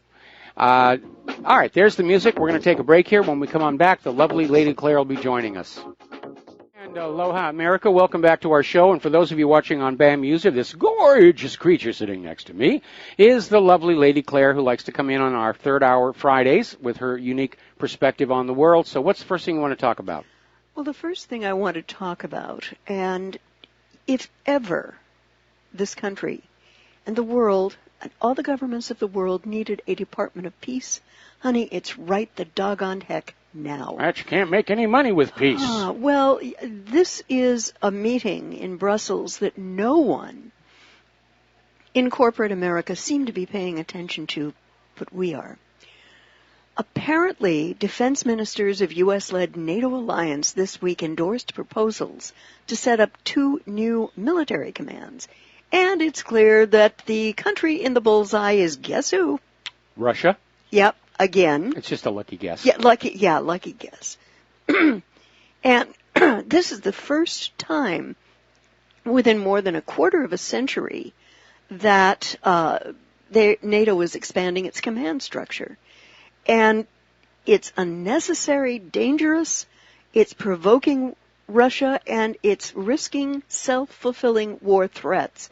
And even more, NATO's renewed organizational cranking is openly calling for the integration of European societies and economies in its madcap military escalation. In other words, they're trying to use NATO to glue the European Union back together. Yeah. And Russia is abso-flipping-lutely not the aggressor here. It's NATO and the U.S. behaving in an aggressive manner and preparing for war against Russia with these moves. But in looking at Russia's defensive and offensive capability, which has been brilliantly witnessed with their work in Syria, yes, they've got the tools, they've got the toys. It's Miller time for these guys. Well, the U.S. certainly has a lot of toys, and so does NATO, but as all of these stories coming out about, incompetent naval crews, corrupt naval admirals, and an extreme shortage of Air Force pilots, I don't know that we actually have in total a capable military, especially going up against a military peer like Russia. Yeah. It could happen that there will be a war. I'm terrified that it won't be able to go well for us because all of the very casual attitude that our weapons manufacturers have toward the products that they manufacture, which rarely work as indicated or promised. Yes, even Israel's unhappy with the F-35 now. Yeah. But again, Harry Truman was dealing with the same thing in the years leading up to World War II. He basically took on the defense contractors and said they're just taking huge amounts of money and they're not producing anything. In fact, there was one famous story where this defense contractor had been given a huge amount of money to build a factory that was going to build, I think it was tanks, and Truman actually traveled out there. And this is before jet travel, when you went around by the country by train. Went out there and discovered it was an empty lot. They hadn't even built the factory. Whoa. And so, I mean, that's how completely corrupt the weapons procurement infrastructure really is. Yeah. I'd like to also go over to the massive events that are happening in Saudi Arabia and Trump's backing what the House of Saud is saying. President Trump has swiftly followed up his Tuesday tweet in support of the great Saudi purge of the kingdom's elite. A White House statement on Wednesday welcomed the allegation by Riyadh that Iran is supplying Houthi militias of Yemen, including the supplying of illegal arms such as ballistic missiles, which is, ridiculous. I mean, the State Department just yesterday said they don't see how Iran could be sending things like ballistic missiles into Yemen. Yeah, it's not happening. And the Yemenis and even the Saudis are saying the missile that hit near the airport was designed and manufactured in Yemen. Yeah, Iran's not part of it. But that's the new official story. Iran is sending ballistic missiles to Yemen. They're giving ballistic missiles to small children. They're being cruel to dogs, and we must give them what for. Yeah. And in his tweet, Trump plunged straight into the heart of the power struggle in the House of Saud, saying, "I have great confidence in King Salman and the Crown Prince of Saudi Arabia. They know exactly what they're doing. Some of these who are being harshly treated have been milking their country for years." I'll bet Trump wishes he could do some of that right here. Yeah, but here's the quid pro quo on the part of President Trump. He supported the Saudi purge in exchange for an Aramco listing on the New York Stock Exchange. That was the price. That was the price. Yeah. Also today, and again getting very little corporate backing, apparently Venezuela... You mean reporting? Reporting, yes. Venezuela officially declared in default. And at 11 a.m., the ISDA Determinations Committee sits down to decide whether an event of default has occurred due to the delayed principal payments on the Petróleos de Venezuela S.A. or PDVSA bond that matured November 2nd in the process of triggering, and officially declared Venezuela to be in default. Oh, do we have a shout-out? Yeah, we have a shout-out to our on-air affiliates who are just now rejoining our network. Aloha. Aloha. Yeah. And apparently declared that the missed interest payment originally due October 10th and whose 30-day... This was from Wilmington Trust. Yeah. I think the question that has to be asked now is, will Venezuela be allowed to restructure their default and their debt? Or will the country's economy just be pushed into complete systematic failure by U.S. economic interests? Well, it's going to be the latter one. The United States has been trying to regime change Venezuela for decades because Venezuela sells their oil for currencies other than the U.S. dollar. Right. And even worse, they spend the money on the Venezuelan people. How can they do that? Well, that sets a bad example for all the other countries, The next thing you know, people are going to be saying, well, it was our oil, you should spend that oil money on us, whether it's in Saudi Arabia or Canada or anywhere. Yes, absolutely. And very interesting bit of hidden history. This has to do with Europe and its banking collapse. Apparently, Dijsselbloem admitted that they used taxpayer money in Europe to back up the banks. Bail out the banks. Yeah. And he said, and this is a direct quote, "We had a banking crisis, a fiscal crisis, and we spent a lot of the taxpayers' money in the wrong way, in my opinion, to save the banks," outgoing Eurogroup head Jeroen Dijsselbloem said, adding, "so that the people criticizing us and saying that everything was being done to benefit the banks were, to some extent, right." Well, he's out of his job, so we can tell the honest truth now, which we've seen that here, where people who are inside the system, oh, yes, the system is wonderful, and then as soon as they're out, they're saying, it really was kind of a mess. Yeah, and Mike, I have to share with you, there is something glaringly, institutionally wrong when these vile economic evils are committed. Nobody goes to jail. Everyone out scot-free. And the Greek people got railroaded big time at the expense of the banks. And in my world, those executives creating those situations should have been tried, convicted by a jury of their peers, and just completely. Well, I think the Greek people got railroaded by the banks. Yep. The banks didn't lose anything. The Greek people did. Yes. And it's just another indication of the predatory nature of private central banking. And private central banks exist to enrich themselves at the expense of everybody around them. They are functioning basically as Ponzi schemes. Yep. By design, they create more debt than money with which to pay the debt in order to trap a nation and its people and its government in unpayable debt in order to control them. Right. It's not really a system of economics. It's a system of enslavement. Yes. And so when you have that system running the economy in your country, they're pretty much running the country itself. Yeah. And, of course, none of these bankers were elected to be our rulers in any kind of an election, but they just put out these little politicians out front that are all on their payroll to stand there and say, yes, we're a civilian government, and we're running the nation for the benefit of you, the people, which, of course, has never turned out to be true. No, definitely not. And we see some more piling on Iran. A U.S. Air Force official today said that the missile targeting Saudis was Iranian, and doubled down by saying Iran manufactured the ballistic missile fired by Yemen Shiite rebels toward the Saudi capital, and remnants of it bore Iranian markings, said the top U.S. Air Force official in the Middle East. Ooh, today. Iranian markings. Yeah. That's going to be the...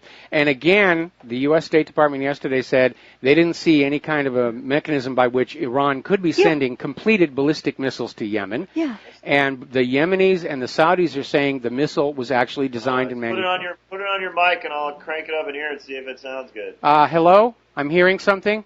Oh, sorry. All right. A little technical. Oh, okay. Yes, live radio. Live radio, okay. yeah. Saudi Arabia has accused Iran of giving weapons to the Shiite rebels known as Houthis and their allies. And Tehran has been denying any of this. And when they talk about Iranian markings, I have a little word for Lieutenant Jeffrey Harrigan.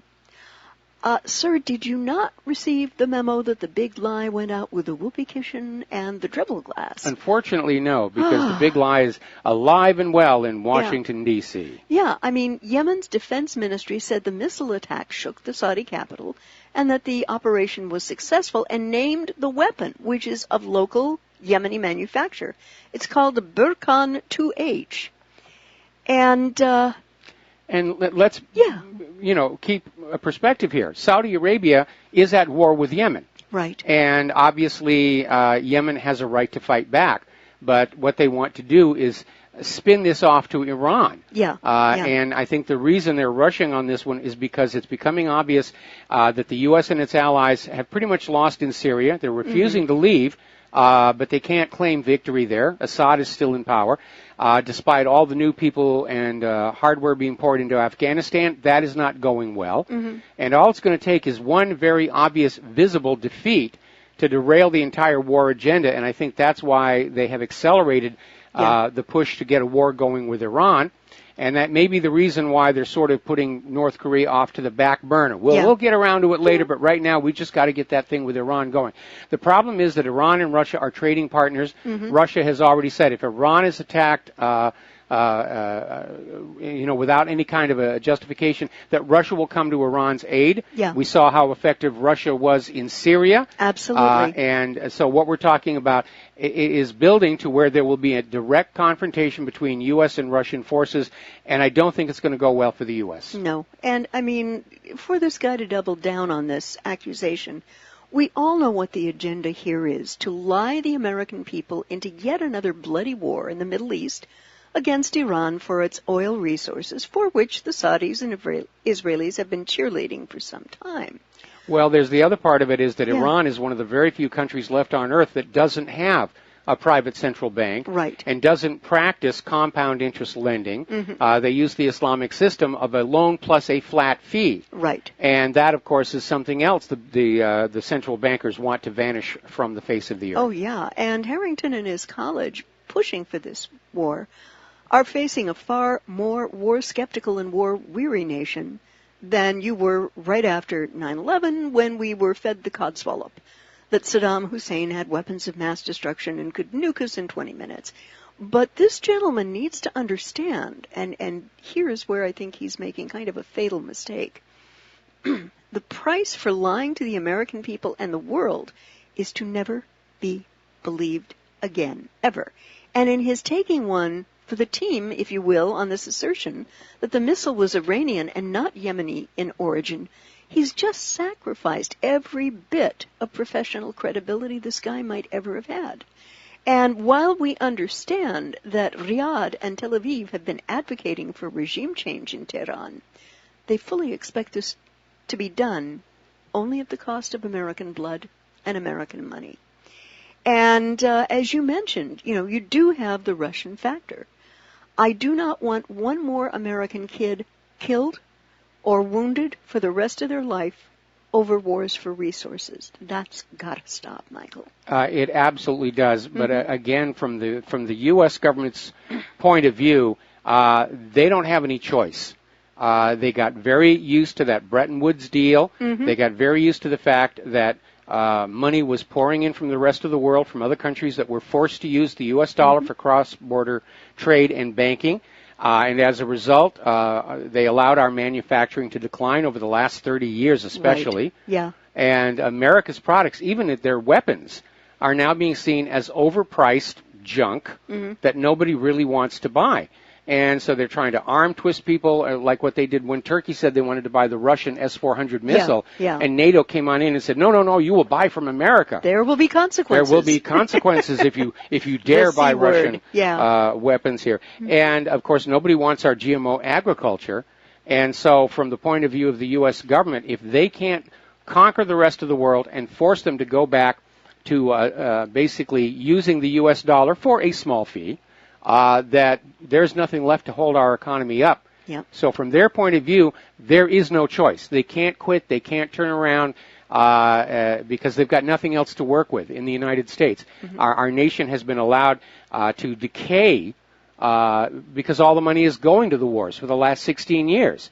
And our infrastructure, which could support a reindustrialization of our country, is in need of trillions of dollars of repair. Yeah. And so we are a failing empire, and the problem is we're going to lash out at the rest of the world in the U.S. government's death throes, and that probably will include nuclear weapons.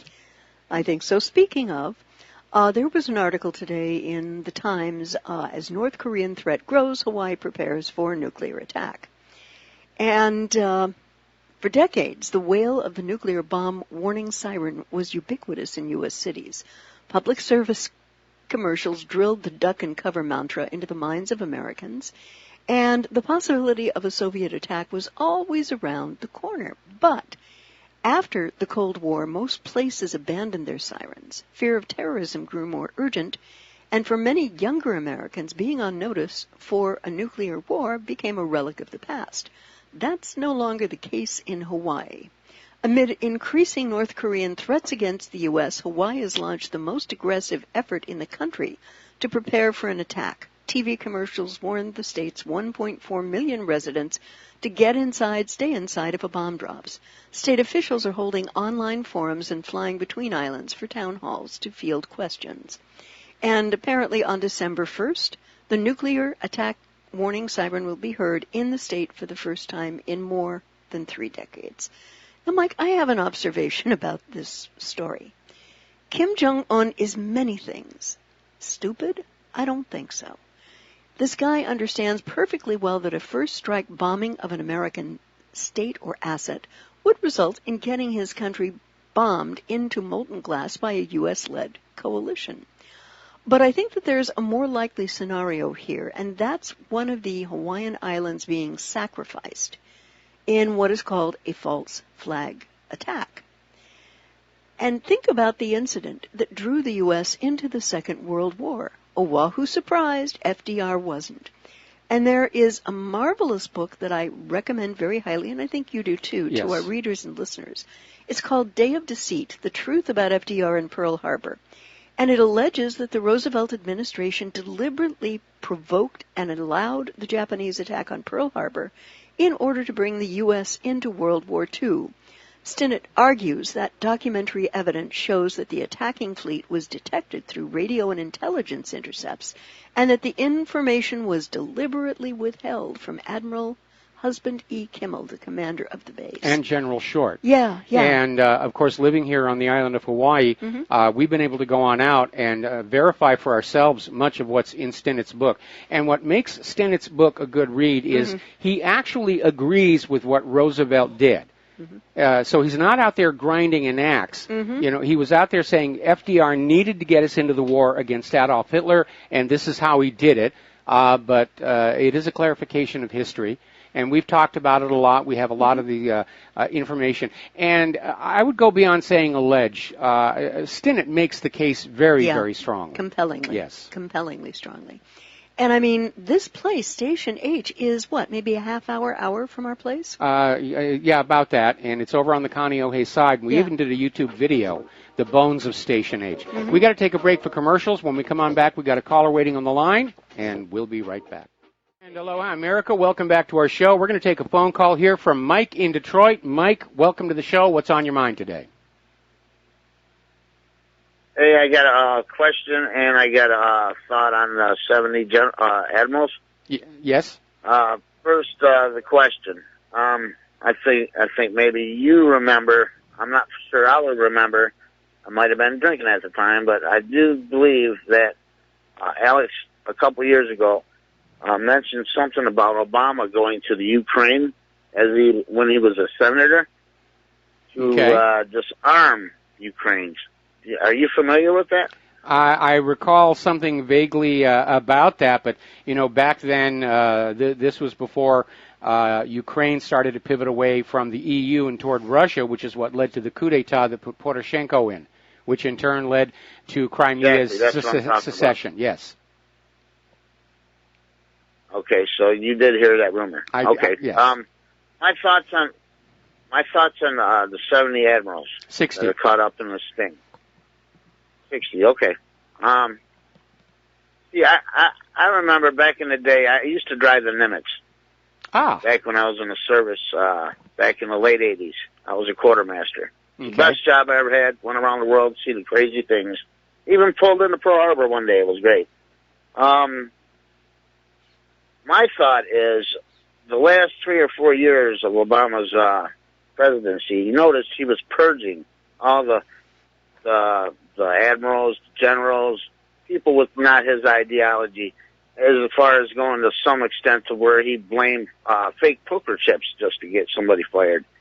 There was a reason for that, and I'm sure this case that's coming up with the 60 generals, or admirals, excuse me, has something to do with it. I believe they were put there for political reasons. Can you hear me? Yes, I hear you. Okay. Yeah, I believe they were put there for political reasons, and when this can of worms gets opened up, you're going to find links to Obama. I'm sure of it. I'm not going to say for sure, but I can't hear you, Mike.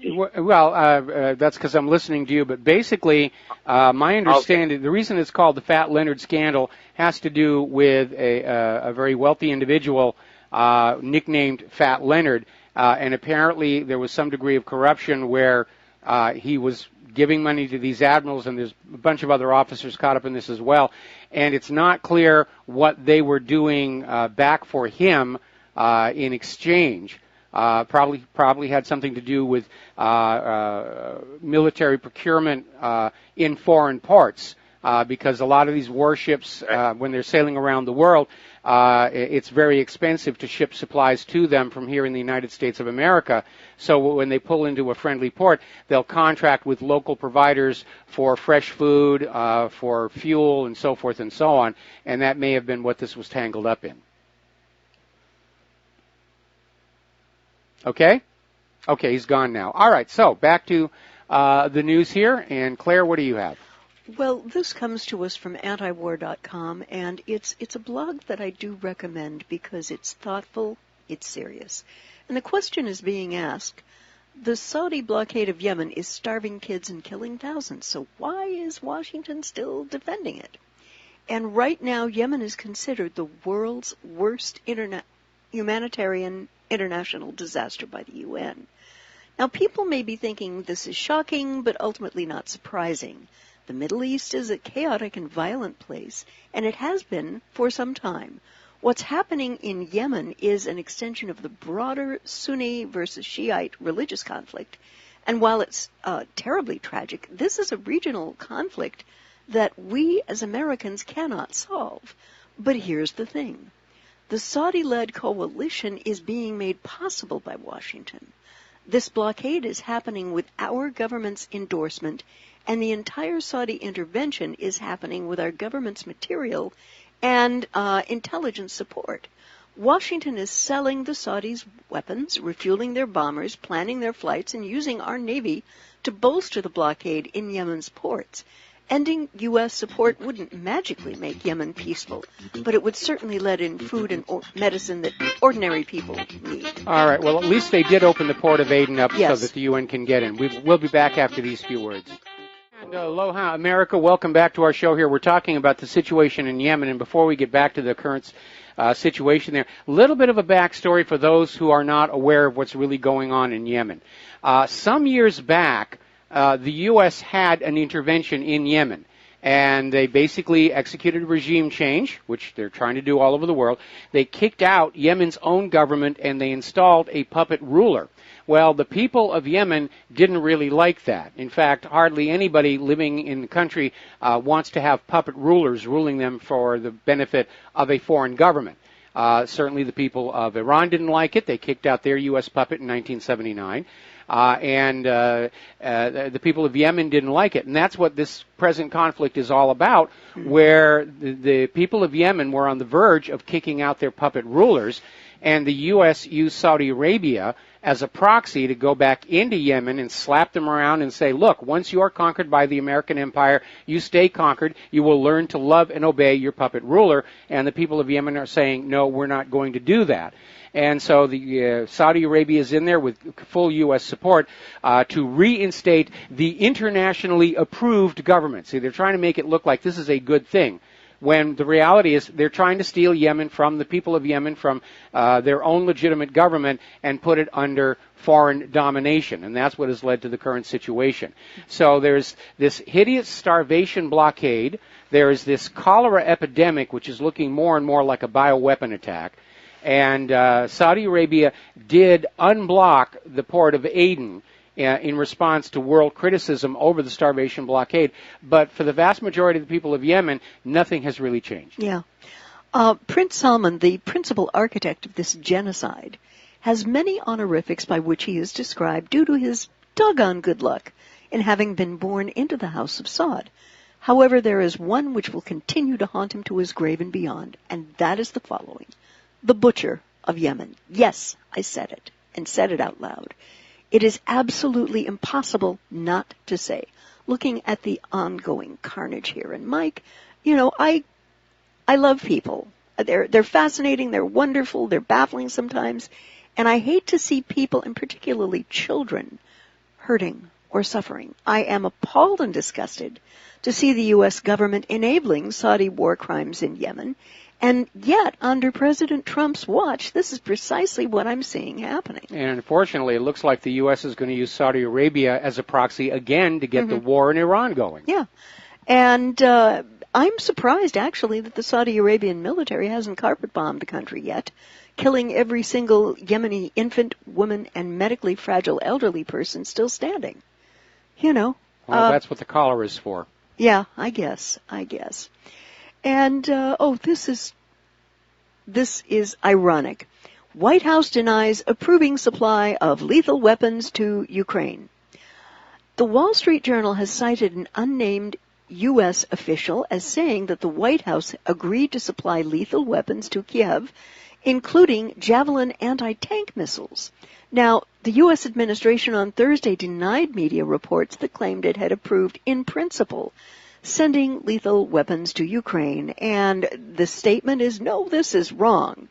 And the White House National Security official, Michael Anton, told Sputnik. But you see so many other articles just moving in exactly the opposite direction. U.S. defense budget earmarks $350 million for military aid to Ukraine.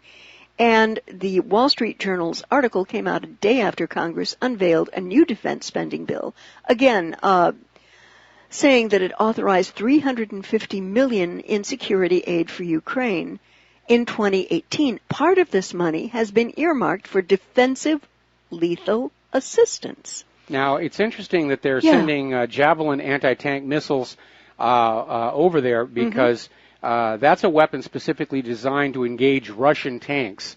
So they're still pushing this idea that there's going to be a Russian invasion. And, you know, those are offensive weapons, correct, the javelins? No, you're defending against a tank attack. Oh, okay, all right. And meanwhile, the Russian President Vladimir Putin has warned that a decision by the United States to supply lethal weapons to Ukraine would fuel the conflict in the country's east, an argument voiced by former President Obama in rejecting similar proposals. So, White House National Security official Anton, a word, please. One of the prices for lying to one's people about anything and everything, something to which Foggy Bottom is miserably addicted, is that you can never be believed or taken seriously again. And, again, a number of corroborating articles, etc., etc., etc. So, all it took was a little bit of due diligence to say, Mr. Anton, what you're saying is absolutely wrong, and research is not your friend, sir. Well, no, what's going on here is they're playing to those people who are still getting much of their worldview from the corporate media. They realize that people who are over on the independent media are not going to fall for any of this, but they're still playing to that small segment of the population which still believes what they're hearing from the government and the corporate media. And obviously these are the ones who are going to be the first to sign up when the war is really on. But again, truth is the first casualty of war. And even going back to Sun Tzu and the Art of War, all wars based on deception. So, yeah, it's going to be nothing but nonstop lying to try and justify these military actions. But again, it's absolutely right. In giving all of this lethal aid to Ukraine, which doesn't have the money to buy their own anymore, they're broke. And it is going to fuel the conflict over in the eastern part of the country because, again, the goal is to have all of Ukraine eventually be brought into the European Union. But the way things are going, by the time that is ready to happen, the EU may say, no thanks, it's a basket case.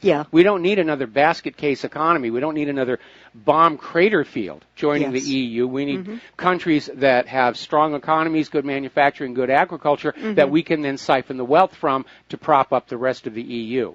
So in the end, it's turning into a no-win situation as far as the instigators of all this conflict. And again, the reason this has all come about is because they wanted to bring the Ukraine into the European Union, and that was at a time when it had a healthy economy and good agriculture and good manufacturing.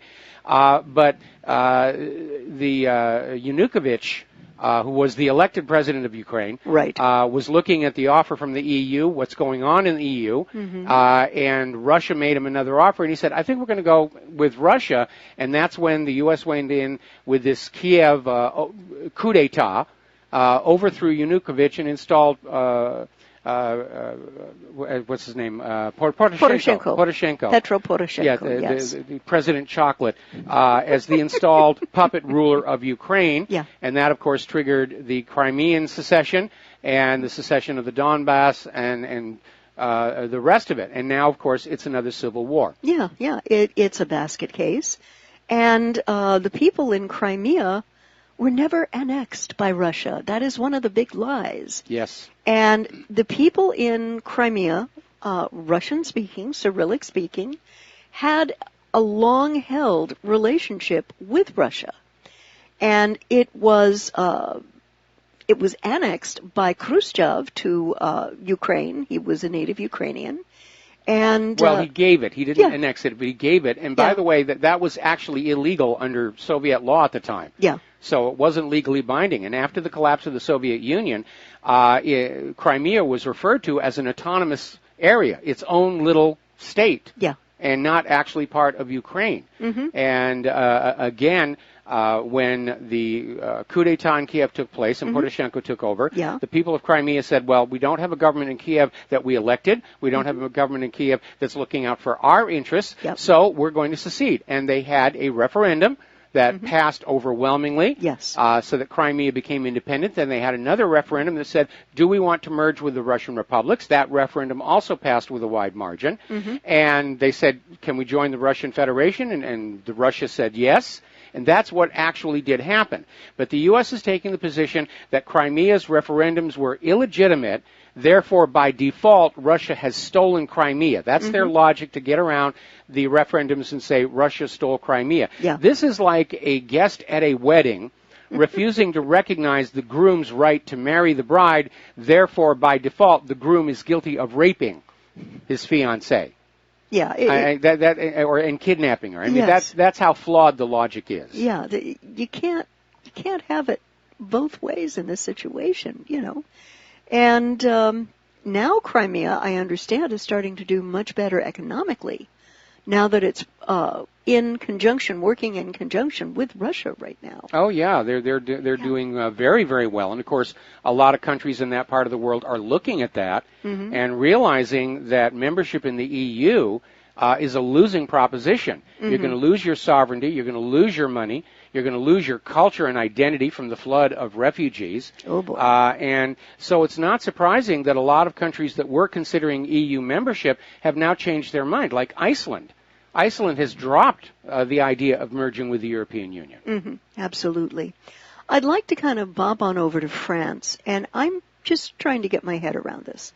Apparently, Frances Le Pen was stripped of immunity over gruesome ISIS pictures. And on Wednesday, France's National Assembly lifted the immunity from prosecution of far-right leader Marine Le Pen for tweeting pictures of Islamic State group atrocities, parliamentary sources said. The decision was taken by a cross-party committee in charge of the internal functioning of the assembly after a request from the authorities to lift Le Pen's parliamentary immunity over a crime that carries 3 years of prison. Now, what did she do? She did run a failed campaign for president this year. In 2015, she tweeted 3 pictures of ISIS atrocities, including one of James Foley, an American journalist beheaded by the extremists. And she wrote a post called Daesh Did This, in an accompanying photo, series of photos using an Arabic acronym for IS. And apparently social media just pounced on her. So Le Pen later deleted the picture of the American, saying she had been unaware he was the man in the picture. Now, Mike, I need to get my head around this. The images that she tweeted were not photoshopped and logically and honestly told the stories of assassination in a true and honest way. And yet it is Le Pen who is about to be prosecuted for doing so? I'm sorry, Mike, this is political correctness abso-flipping-lutely run amok. When telling the truth becomes a crime, that society for which it happened is not long for this world, at least not in its current condition.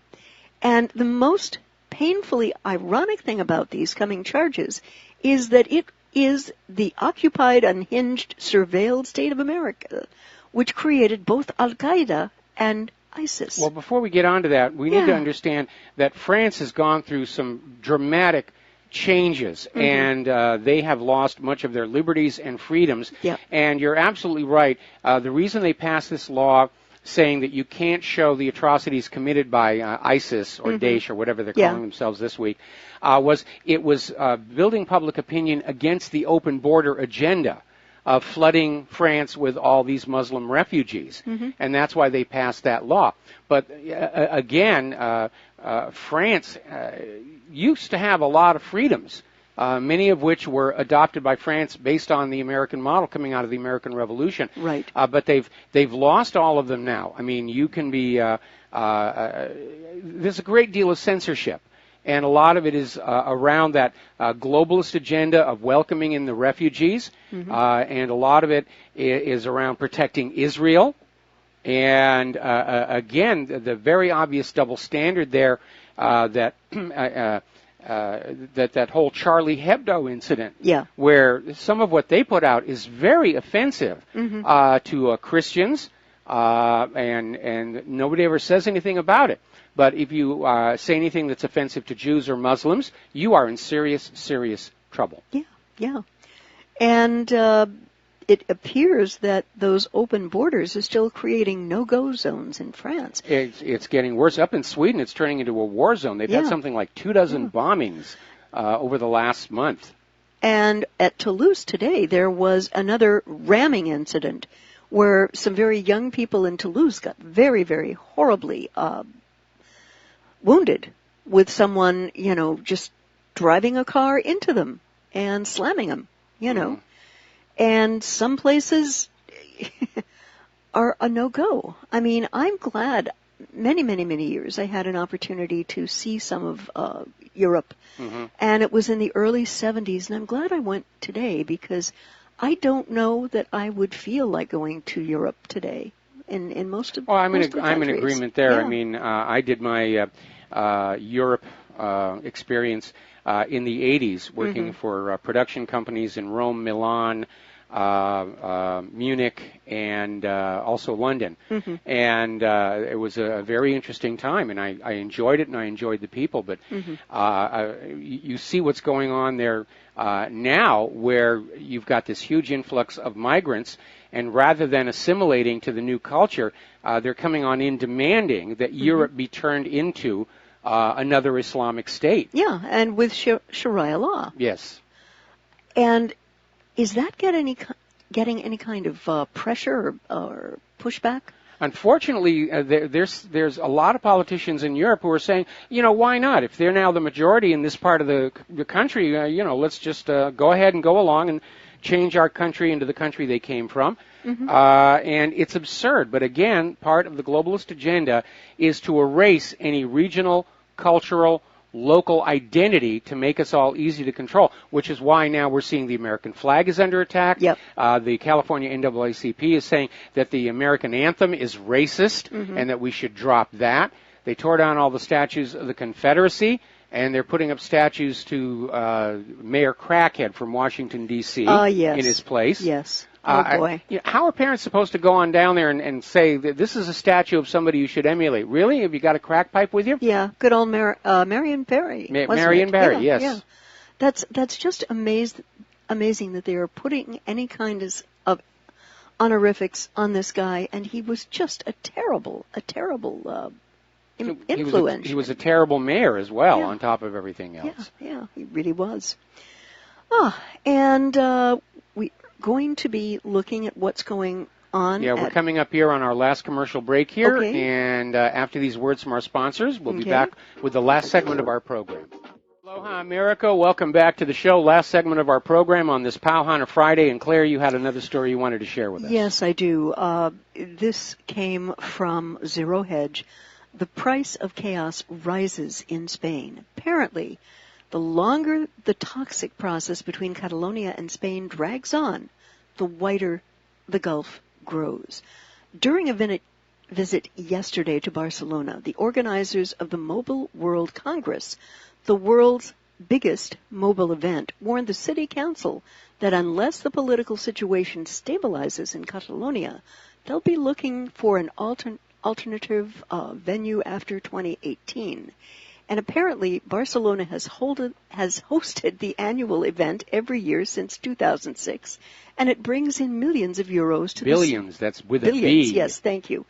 Much of which ends in the pockets of local taxi drivers, hoteliers, owners of bars, restaurants, and brothels, Airbnb, and last but not least, the thousands of pickpockets that flock to the city for the 4-day event. Yeah, got to include them in the economy. Yeah, and what's happening is that the government of Spain is hoping for an election on the 21st of next month, which will be an election that goes against separation of Catalonia. I don't think that's going to happen, Mike. Well, it depends on whether they get those Diebold voting machines in there or not. Yeah. I mean, remember what happened during Scotland's independence referendum? Yes. They weren't even trying to hide the election fraud.